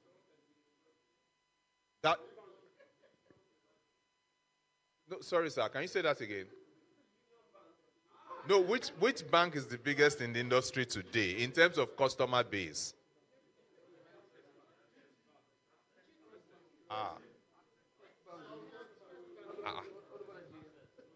Please help me announce that. I'm hearing something different at the back. There's no way you can compare First Bank to other banks in Nigeria. They're always first. In terms of customer base, So in terms of customer base, but because I'm hearing something different at the back. So if you go to the biggest bank in the industry today, in terms of customer base, we did an analysis on their entire portfolio. What we found out is about 6 to 7 million customers. They are in this mass market range. So if you go to any bank today, and we have done this severally across different banks, what we find out is the bulk of customers are always sitting at the base. That's where they always are. People probably have 5,000, 6,000, 10,000 balance in their accounts. You'll find them in millions. They're always there. Maybe it's a factor of the economy or, but they're always there. Then as you move up a bit, maybe you begin to find some other people with the 100K, 200K, 300, they're also there. Then before you move to where Eloho and people and co, where they sit, then you now have the HNIs, you know them. So those people are at the top. So today, if you know the bulk of your customers are sitting within the 74% at this mass market range, why are you trying to get something that will not be beneficial to you as a business to serve them? Is it profitable? Because you want to be in a business where today, this is December. I'm not sure, other than the $10 that they offer me from the bank, if I use maybe a certain card, I've not bought anything that has a dollar component. If I go to Foodco, I will use is a local transaction. If I go to ATM, is a local transaction. Everything I've been doing is local. So why would I go and collect a card that has a dollar component to serve that customer? Any customer you're going to serve below that mass market range should be able to pay for it. So if you want to offer customers something that is different from what will fit their lifestyle, that customer should be able to pay for it. It's not free because you're going to pay salaries, you will run diesel, you will pay FIRS, you will pay all sort of fees. Customers just want to walk in and say, no, this is what I want. It's okay. It's okay to want what you want, but can you pay for it? So you can create a different segment for some customers who you think are aspirational, but they should be able to pay for whatever service they are enjoying in that range. So we are asking you today to please go and reconsider your portfolio of customers that you have. Do a proper segmentation of what you think their spend pattern is. Know the ones that will fit into Verve cards and issue them a card. If some says, oh, no, I don't want physical card, give them virtual cards. The option is also available. So don't try to chase what the big banks are doing today because they have options. They do other businesses. The regulation of where you play has curtailed you to certain things that you cannot do, that the commercial banks are doing. So if you want to service your customer the way commercial banks are servicing their customers, that strategy will lead you to somewhere else. So this pyramid literally just shows that I think there's one more thing that should come, yeah. So today we're saying in the mass market area, everybody that belongs there should just use a Verve card. They don't have any business using anything else. Any attempt to go and give them, and that's why I'm going to show another slide very soon. Some people say, okay, but I buy iTunes, I use my phone to do subscription, I do this, I do that. Yes, we hear your argument on that. So we're trying to work around how do we get those cards to start doing transaction with your Naira card as well. So that conversation is also ongoing. So today, these are the segmentations you see, and we want you to please follow this in your books. Every customer you have today, the best card they can use today is a Verve card, first of all. So then, as you begin to look at their lifestyle, you look at other things they do, you can consider to give them other options. But please remember, if you give them other options, let them be able to pay for it. Let it not be at a cost to you as a bank. Okay, so we're getting into the conversation. Now things are changing. On this slide, let me ask a question. In Nigeria today, we've moved through several payment systems. In some other countries, I can bet you that they're probably still using Mag Stripe. They have not gone to chip and pin. But in Nigeria, we've done chip card, we have done USSD, we have done which one? We have done mobile banking. We're doing transfers beyond mobile. We have done, there's also biometric at your ATM now. There's cardless. Thank you. There's cardless as well. So different things. Nigeria is just, the market, Innocent said it in his presentation. He said, every strategy you have seen around the world, once it comes into Nigeria, you need to step back first and look at the market carefully and know how to adopt it. A lot of technologies have come in that didn't also scale. They didn't go far. So, and what I've noticed in the market is the success of every product is actually in the hands of the end user. So how well does the end user accept this product will determine how far it will go. So for us, Verve, Interswitch, we continue to monitor this trend. We look at how things are going. You've seen biometrics, you've seen cardless, you've seen contactless. QR has come, but, different things are coming into the market gradually. But we just want to show you a few things on one of those things that we've done. So today we have something called PayCode. So PayCode is our cardless solution. So part of the option means if I don't have a card, if I don't have any other means of accessing fund, I can generate PayCode. So I talked about this microfinance bank earlier that I have their card here. I have their app. So in this app, they have PayCode as a feature for me to withdraw cash.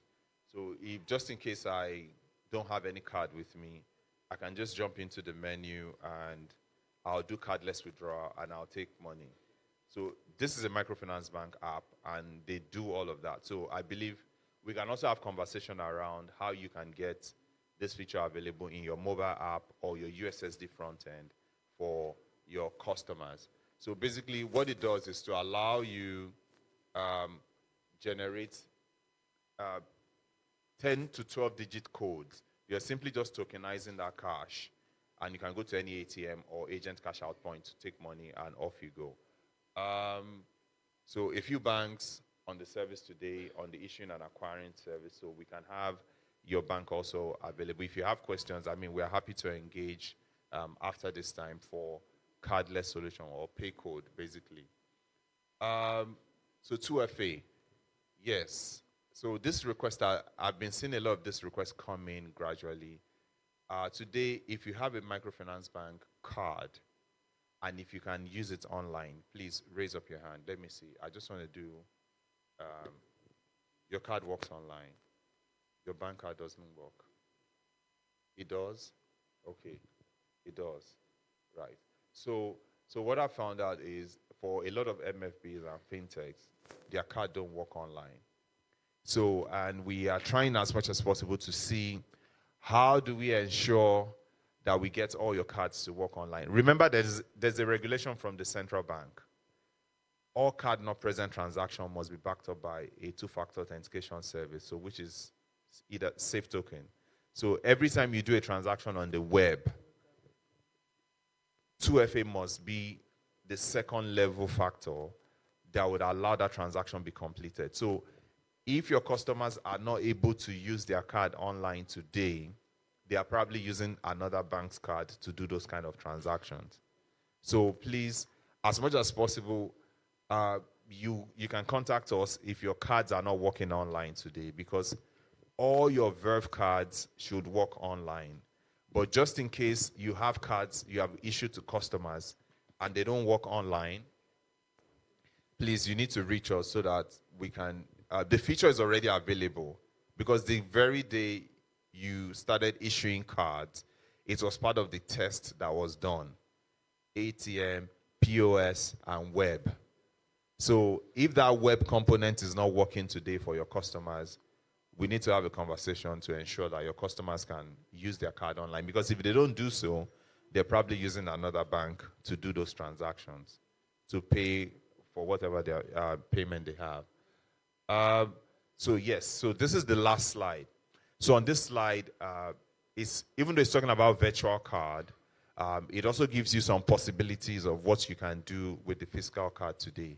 So virtual card basically is, as you go into the market, issuing physical card for some customers may look expensive, so you can give them the option of having something that is virtual. So for this VFD app that I have today, I don't have a physical card, but I have a virtual card here. And that virtual card serves every purpose that I want. So you can adopt a strategy of, I'm going into this segment, this particular market area. I know these people may already have cards, they have everything, but let me just give them something virtual. They'll still pay for it anyway. At least I paid, I think, 350 naira for the virtual card. Physical card is 150. 1,000 naira, 1,050 naira, which is, it has a VAT element. Yes, so they still charge me for the virtual card, so you can consider that option as well. And virtual card can do literally every other thing a physical card can do. And at the back of that, we're also trying to get all the likely payments we know you do today. It's a lot of work, but we know a lot of people want to pay on Amazon, they want to pay on, they want to do Apple subscription, they want their Google Play subscription to also work. And we know there's also an FX challenge that is a Nigerian issue. So we've opened that conversation with those companies directly to say, look, we have 54 million people here. They have cards. They want to pay. Can you consider opening up that channel to at least whatever is going to be exchange rates and all that, we can work it out, or we can work out how your payments will be done. So, and that conversation is ongoing. So very soon, you would hear more announcements on how your Naira card can be used on Apple, on the Google Play platform, on Amazon, and a lot. Spotify today is working. Netflix is working. Uber is working, Bolt is working. So the engagement is ongoing. So gradually, as we open up this new international merchant, we'll definitely let you know. I think that's the end of my slide, really. All right, thank you. So I'm done. All right, thank you. So questions on, okay, there are questions. So, okay, let me hand over the mic here. Thank you. Yes, thank you very much. For the VAV card, I have a challenge there because I've been engaging Allow on the VAV card. My challenge is the cost of the cards. You mentioned earlier on that the customer of a commercial bank can get this card at 1,050 naira. Meanwhile, as a microfinance bank, when I approach Interswitch, I'm asked to liaise with secure cards, and the price they are giving to me is secure ID is above that that cost, that price. So my customer, if I'm getting above 1,050 naira when I'm buying bulk, and somebody can walk into a commercial bank and buy and acquire a card for 1,050 naira. Meanwhile, I, a microfinance bank, I should get less than that. So that's where I don't get it, because the math is not working right. Thank you.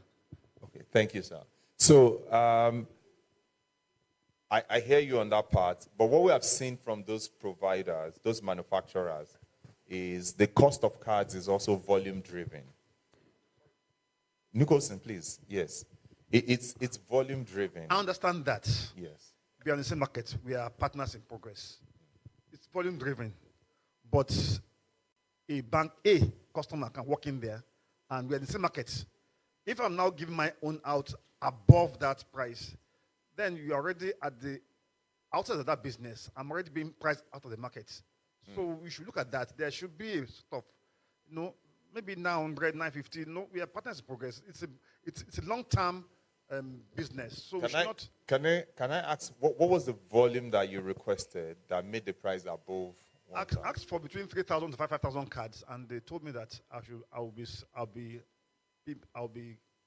the price will be above that, which I don't see. Well, I mean, it shouldn't be. I know it's volume driven. It's volume. I understand that. Yeah, because but again, I can't now go to the market with an expensive card when my customer will go to bank A and get it at 1,050 naira and come to me and I'll say maybe 1, 2, 1, 3, 1, 5. Then at the outset, I'm being priced out of the market. It doesn't make it. No, I've been engaging Allow on that, and that's why up till now I've not been able to deal on those cards, because my customers are very price sensitive. One thing again, that they already have other banks' cards. Yes. So for I want to appreciate first of all Interswitch and Eloho and his team, the facilitators, for very robust presentation that has been made today. I've been invited a number of times for their program, but this is the very first time I'm attending a meeting like this. And I think I've gotten value for the effort and sacrifice that was made. There's a problem I've been trying to deal with for the past 2 weeks. I shared it with one of you, but we couldn't resolve it. But with your presentation, I don't know whether we'll be able to address my issue. Now, I have a domiciliary account with a commercial bank. And in my company, there are multiple signatories. And there are some services, that we pay for online that are dollar denominated. Very small, in the range of $80, $90, $100. And somebody in my office is the one that normally pay for those services. Unfortunately for us, the person will be leaving. So I was saddled with the task to look for an alternative, which I've been trying even with the commercial banks, very unfortunate that they were telling me it's not feasible. You know, the card I'm talking about is a credit card, not the usual debit card that we are known for. Now, what I want to ask is that I don't know whether Interswitch can come and solve that problem for my company. Yeah, I mean, we can have a conversation just once we are done.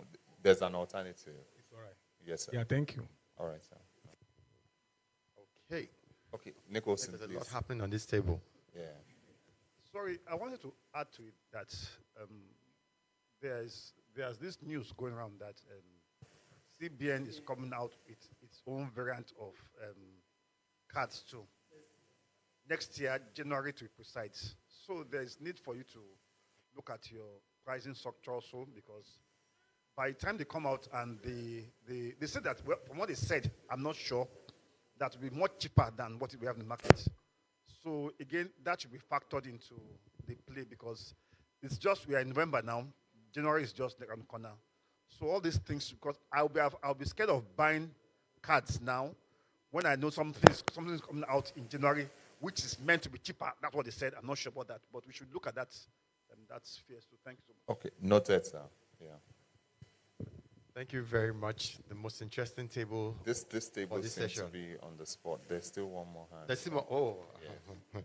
Okay. So this is an observation. Yes, sir. And probably when you get back to the office, you get it corrected. Of recent, by the time you are generating the PAN, that is for the card, we discovered that after giving the card to the customer, moving now to change the PIN, everything, the customer will come back that it's not working. It doesn't. This one serves as an embarrassment to us. But at the same time, we now discover that the PAN, by the time you are generating that one, the PIN allocated to each of these things always found to be mismatching. Like this Wale Audele, having given my card, we discovered that the PIN of another person will have to give to another customer. So by the time you are using the PIN, that will not tally to each of these things. And that is creates a sort of problem. Though we have written you, there was an email probably last week. We wrote you that we should look into that thing. It's human error. We knew that immediately. It might not be very technical or human. So please, when you get back to the area, you have to do a lot of assignment on that one. Thank you. Sir. A lot of feedback. Okay, can we take one more question, or we'll take the questions after? Okay. I think that's the last question That's the for this last one. session. Okay, that's fine. Good afternoon, everyone. Good afternoon, madam. My name is Ololade Emmanuel from Ibadan Microfinance Bank. Well, we have been having this issue as regards our card being not smart. So I can't really place it if the issue is coming from Interswitch or Secure ID. That's number one. Then number two, I don't know if that can be resolved here as well. We sent in card files to Interswitch to process and send to Secure ID. But the cards, after like 3 weeks, it was returned back to us that the expiry dates were just 2003, 2006, which we checked the card files that we sent, and we discovered maybe it was due to validation and other stuff that make the expiry card dates to be wiped off. We can't really place it, although the new request has been forwarded back to Interswitch for this. So that is still in progress now? Yes. Okay, that's fine. All right, thank you. All right. You have last words? So virtual cards, cardless, if you have any card-related issue, please, you can just come around so we can discuss further on them. Thank you. And if your cards are not working online, please, if you need steps on or guidance on how to proceed, please just come around. Let's have further engagement on that. Thank you. All right. Thank you very much. That was a very, very engaging session. Thank you. Thank you for all the feedback you've been sharing as well. Okay, so we're having one more presentation. Just before this, I'm sure lunch is being put together. Okay, so we have one more presentation. Please put your hands together for Oluwatobi Aromire. He was here earlier. He has something extra to share with us. So, Toby, let's have you. Thank you, Nicholson. Good afternoon, everyone. I'm back again. I've already rolled my sleeve because I'm getting ready for lunch. So I'll try and be brief. FEP.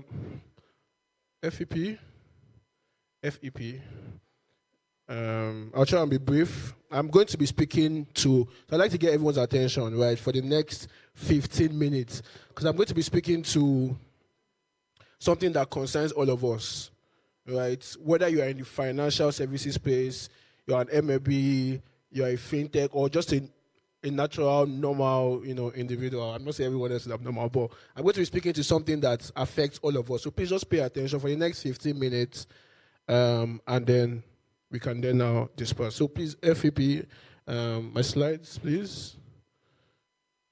I don't know, this always happens at my time. Excuse me. No, just go on. Okay. So the watchword there says accelerating growth and profitability, right? And as much as in my previous presentation, I made it clear that we are providing a lot of our platforms as a service because of the capacity financially of MFBs, the skill of MFBs, in managing some of these technologies, and let me just keep it at those two, right? But also what we have seen is that in line with our strategy for customer success, one, and to accelerate growth, some customers have grown out of the platforms and they've now required their own solutions. So today I'll use ASPFEP as a reference. A lot of us here, a lot of the customers here are already on ASPFEP. Some will come on board, right? And as you know, it's a shared platform. But we have customers that have been on board that solution and they've grown and have been profitable enough to now say, guys, Interswitch, give me my own solution. I want to have it in my environment. I have my data center now. I can mention names. Taj Bank is one. Taj Bank started on ASPFEP before they got their own solution. I had Money Points, MFB being awarded here as well. Money Point MFB as well. Started out on the shared platform, but have grown and now own their own solution. Another bank again is Parallax Bank. It used to be Parallax Microfinance Bank, and now they now own their own solution, right? So what am I trying to say here is that you can as well decide that, okay, guys, I don't want Interswitch. I have my expertise. I have my back office team. I have my technology guys. I don't want Interswitch to do anything for me. I want to manage my cards on my own. I want to... I want it in my environment. I don't want any Interswitch interference. I want to have my own customer support. I want to have everything in my environment. That is also available, right? And that's what I'm going to be speaking to in the following slide. So this is what we call the UP advantage. So look at ASPFB today. You have limitations around, you have issues. You have to always log on service desk. You want to configure your ATMs. You have to come to Interswitch. She was speaking about card files. You want to issue cards to your customers, you have to log on the service desk or Smart ID. You upload the card files. You wait for Interswitch to process, check to secure ID. There's still Interswitch, everything. So what we are saying with UP is that we are giving you increased control, right? Right now, I spoke in my previous slide about, the advent of open banking and the requirement for APIs. Today, the ASPFP solution, level 1, is basically ISO-based.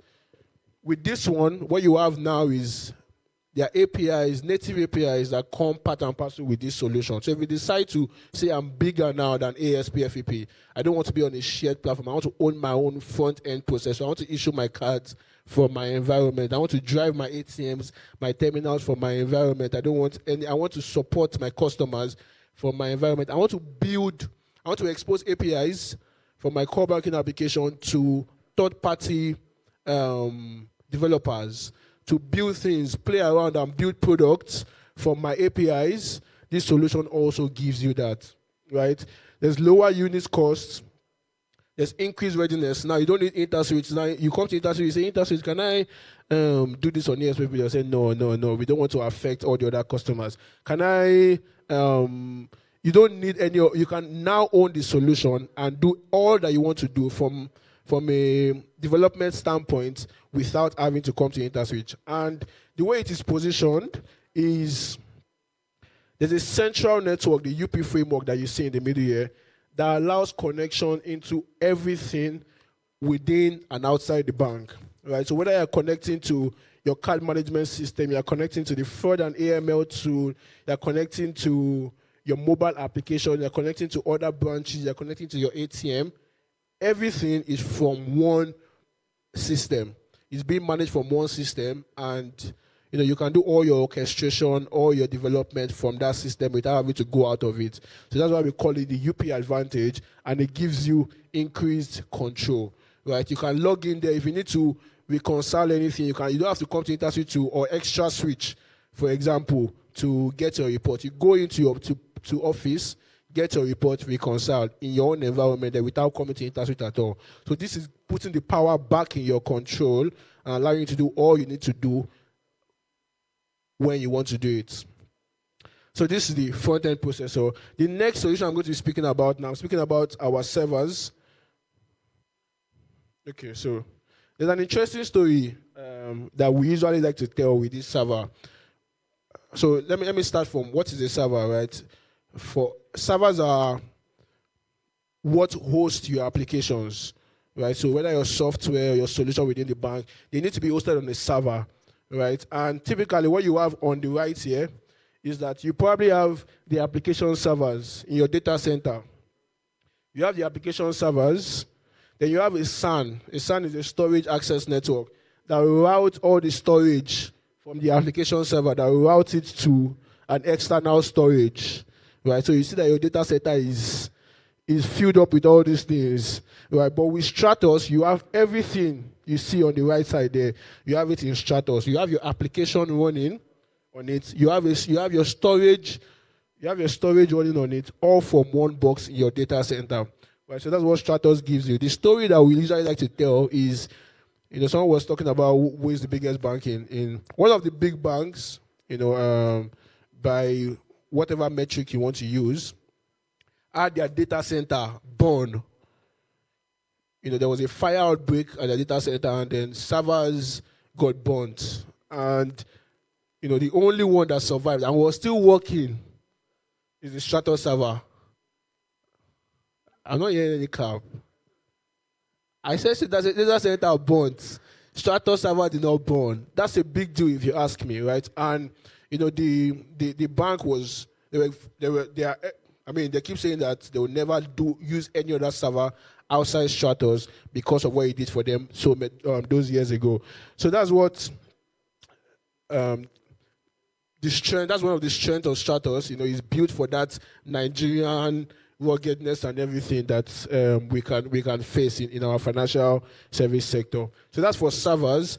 This is if you have applications that are processing a lot of data, and you need a big server to host it. But however, if you have mission critical applications as well, for example, your Internet of Things in your home.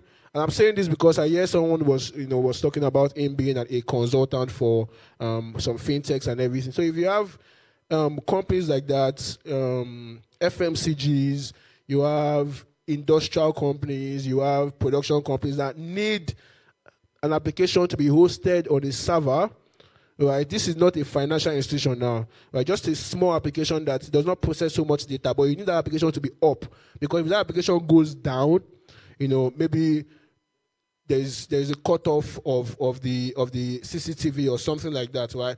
You can also host it on this server. So what I'm trying to say is that we have a lower scale server for applications like that are mission critical, not for financial services, and don't process so much data. So if FMCGs, industrial companies can also try out on those servers. Moving on to my next slide, we as well sell these POS devices. We're in partnerships with all the big POS brands that you can think of, right? From Parks, Telpo, Cousin, Topwise, and the rest, and we sell their POS, right, to you. So I know there's a lot of play now around agency banking. The bread and butter is POS, merchant acquiring, and everything, right? So if you ever need to purchase your POS, right, Interswitch is the place to come, right? Apart from just selling you the POS, we also repair the device. We have teams centered across the country in Nigeria, so it's not just Lagos, that will take care of repairing the service. We also provide spare parts. The POS fell down, the screen broke, something like that. We provide spare parts on these POS devices, and we also support the terminal, as a when due. So for your POS, for people that are big on agency banking here, you need POS to dish out, come to us, speak to a law, speak to a Bere, speak to Nefi. They will connect you, and then depending on the volumes, we can give you whatever different types, mobile POS, the rugged old ones, there are different types of POS that are available for Interswitch. So please don't hesitate to reach out to us if you need one.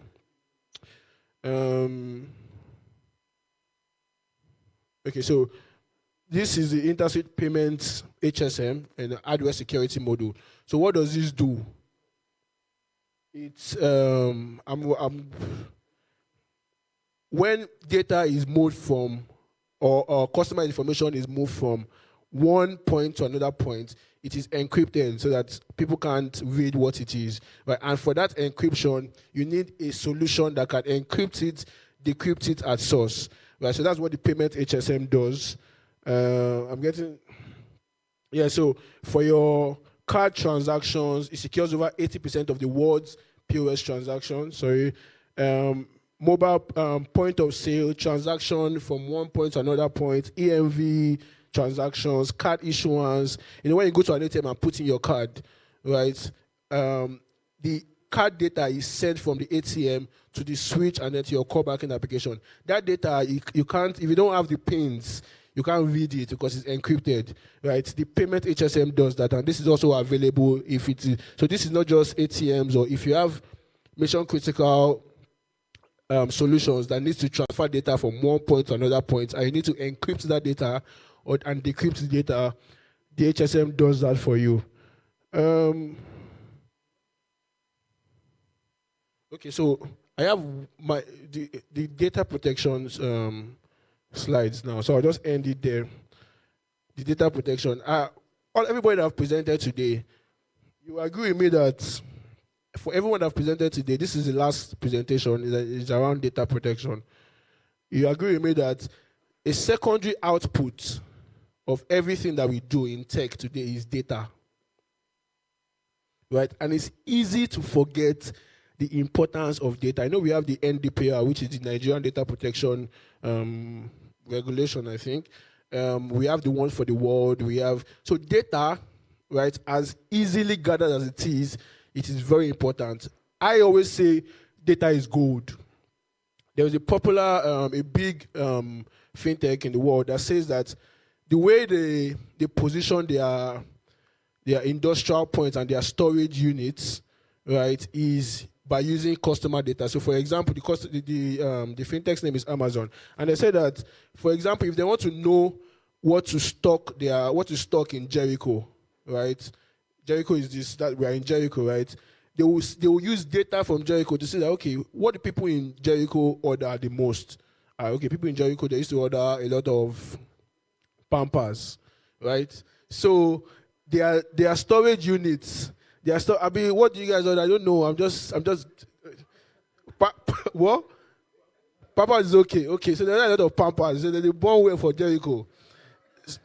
So their storage units in Jericho, they will stack it with a lot of Pampers. So when you hear same-day delivery and all that, it's not because it's coming from a far place. They've used data, right, from the people that are purchasing from Amazon in Jericho to know that these people, they like Pampers, so let's stock it here, and they will deliver it.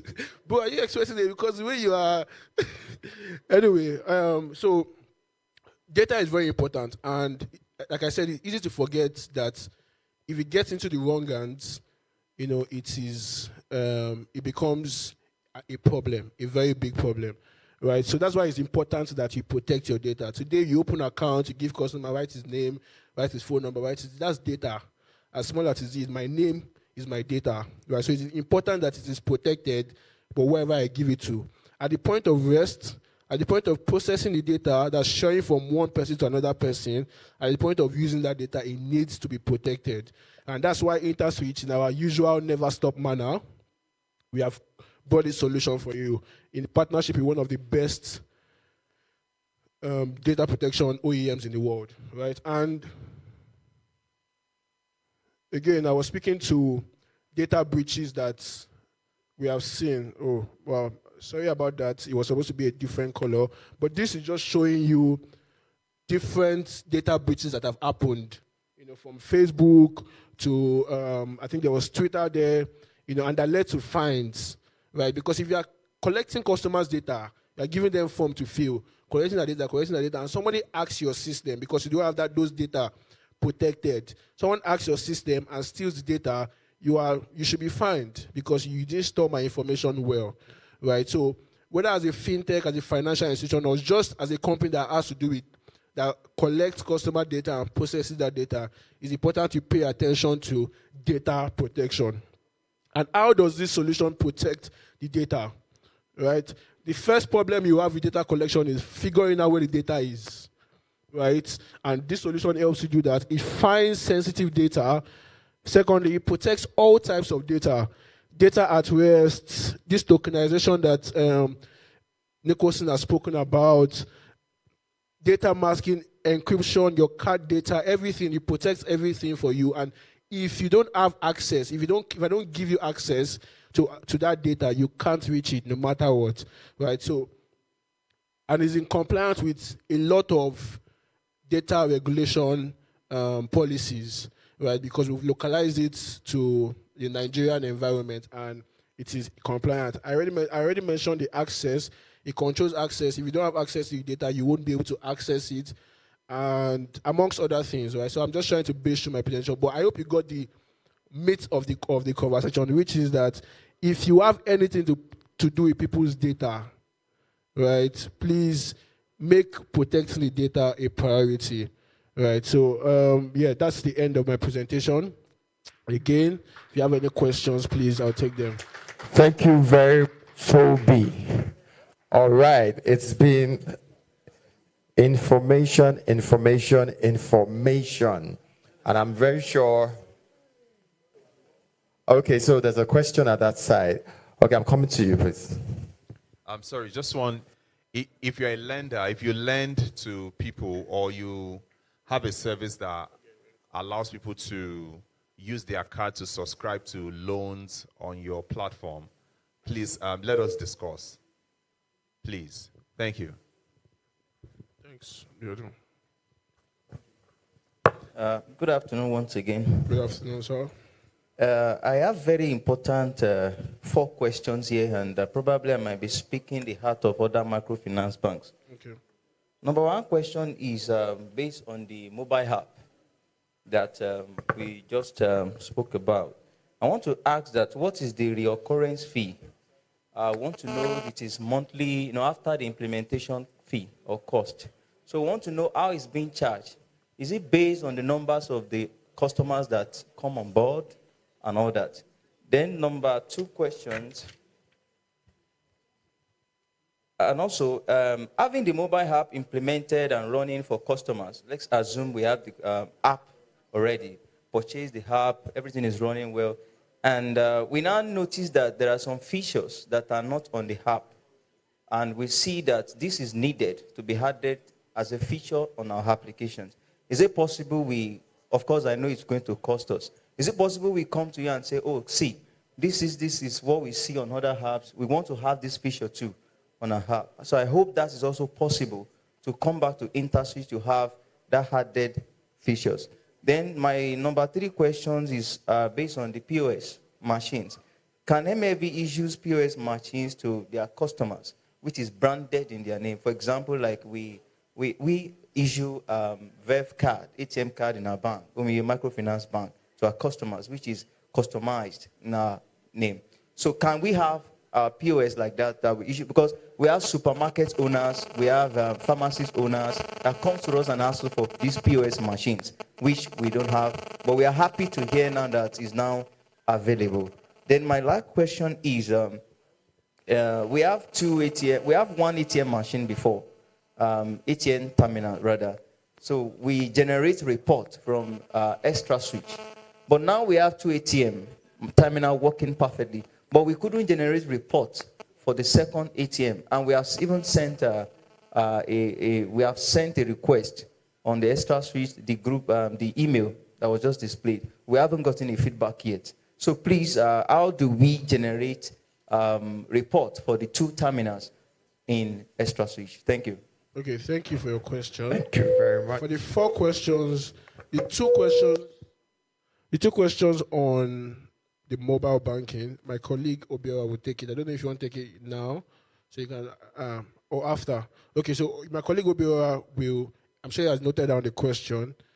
For the one for POS, yes, because you are buying it is your own, right? So you can brand it in your colors, right? So that is not a problem. For the ATM, you said you have raised the request. Please, I'm going to come and meet you personally after this, right? Especially if it has gone beyond the SLA.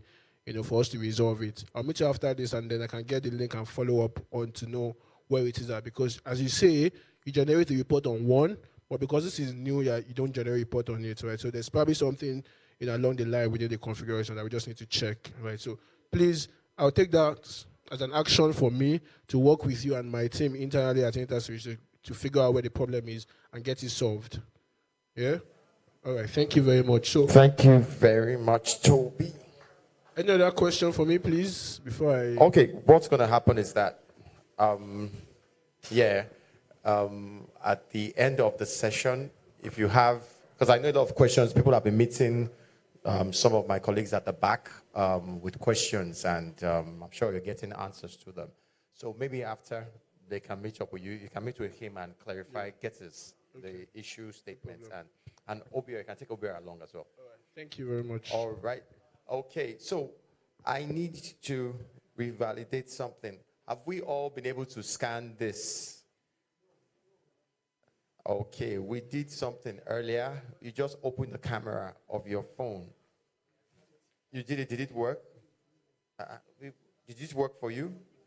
So you may have to do it again. The UAT session was on, and it was successful. In fact, they've signed my PSC for me. All my PSC documents have been signed, and I can go to, we've gone live. All right, this brings us towards the end, not the end yet. Hello. So this brings us towards the end. I'm saying that deliberately. Definitely, I can see that some packs have been given to you, and we'll be going for lunch after the session is over. Once we round off, we'll be going for lunch at the restaurant of the hotel. So lunch is served, everything is prepared for you. It's a buffet. You go. Someone said something here today that if people here at this side of town, it's see Bible, see Mary, or what they call it. So you're going to have a lot of see Bible, see Mary experience at lunch. All right. Just before we go, we're going to have closing remarks from Eloho. We're going to have closing remarks from Eloho, the ballet of the Southwest region. That's what you call him, sir. He has not paid. Okay. Hello. Coronation as well. Hello, you are owing. They gave me title. Interestingly, the first time I walked into his office and he said, you look like the ballet of Ibadan. And that was maybe like 4 years ago. And it's been a pleasure knowing you, sir. I want to thank everyone for coming. It's been an amazing day. I know there's been a lot of information, some going in, some flying over our heads. But hopefully while we have lunch, if you have questions, you can just meet any of us or any of us. And I would like to thank all our customers from coming from far and wide. I'd like to thank my colleagues from Lagos for coming all the way. We have people that came all the way from Ondo State. We have people from Ekiti, people from Osun State, people from Ogun State, and people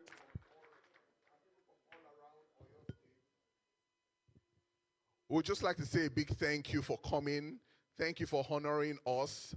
And we hope to do great and mighty things with you. We hope to walk with you. We hope to hold hands with you and take you through your journey. Because for some of us, we're just starting. Some of us, we are midway. Some of us, we are peaking. And we need to maintain our business. We want to say we are here. We are available to walk with you through whatever stage of your journey you are in. Thank you very much for coming. We really appreciate. For some of our customers that need to travel, please just grab a quick bite before you hit the road. Lunch is served already, and we'll just move to the restaurant now. Thank you very much for coming. See you next year, 2023. God bless you all. All right, thank you very much. Okay, lunch is served. We may proceed. Thank you, everyone.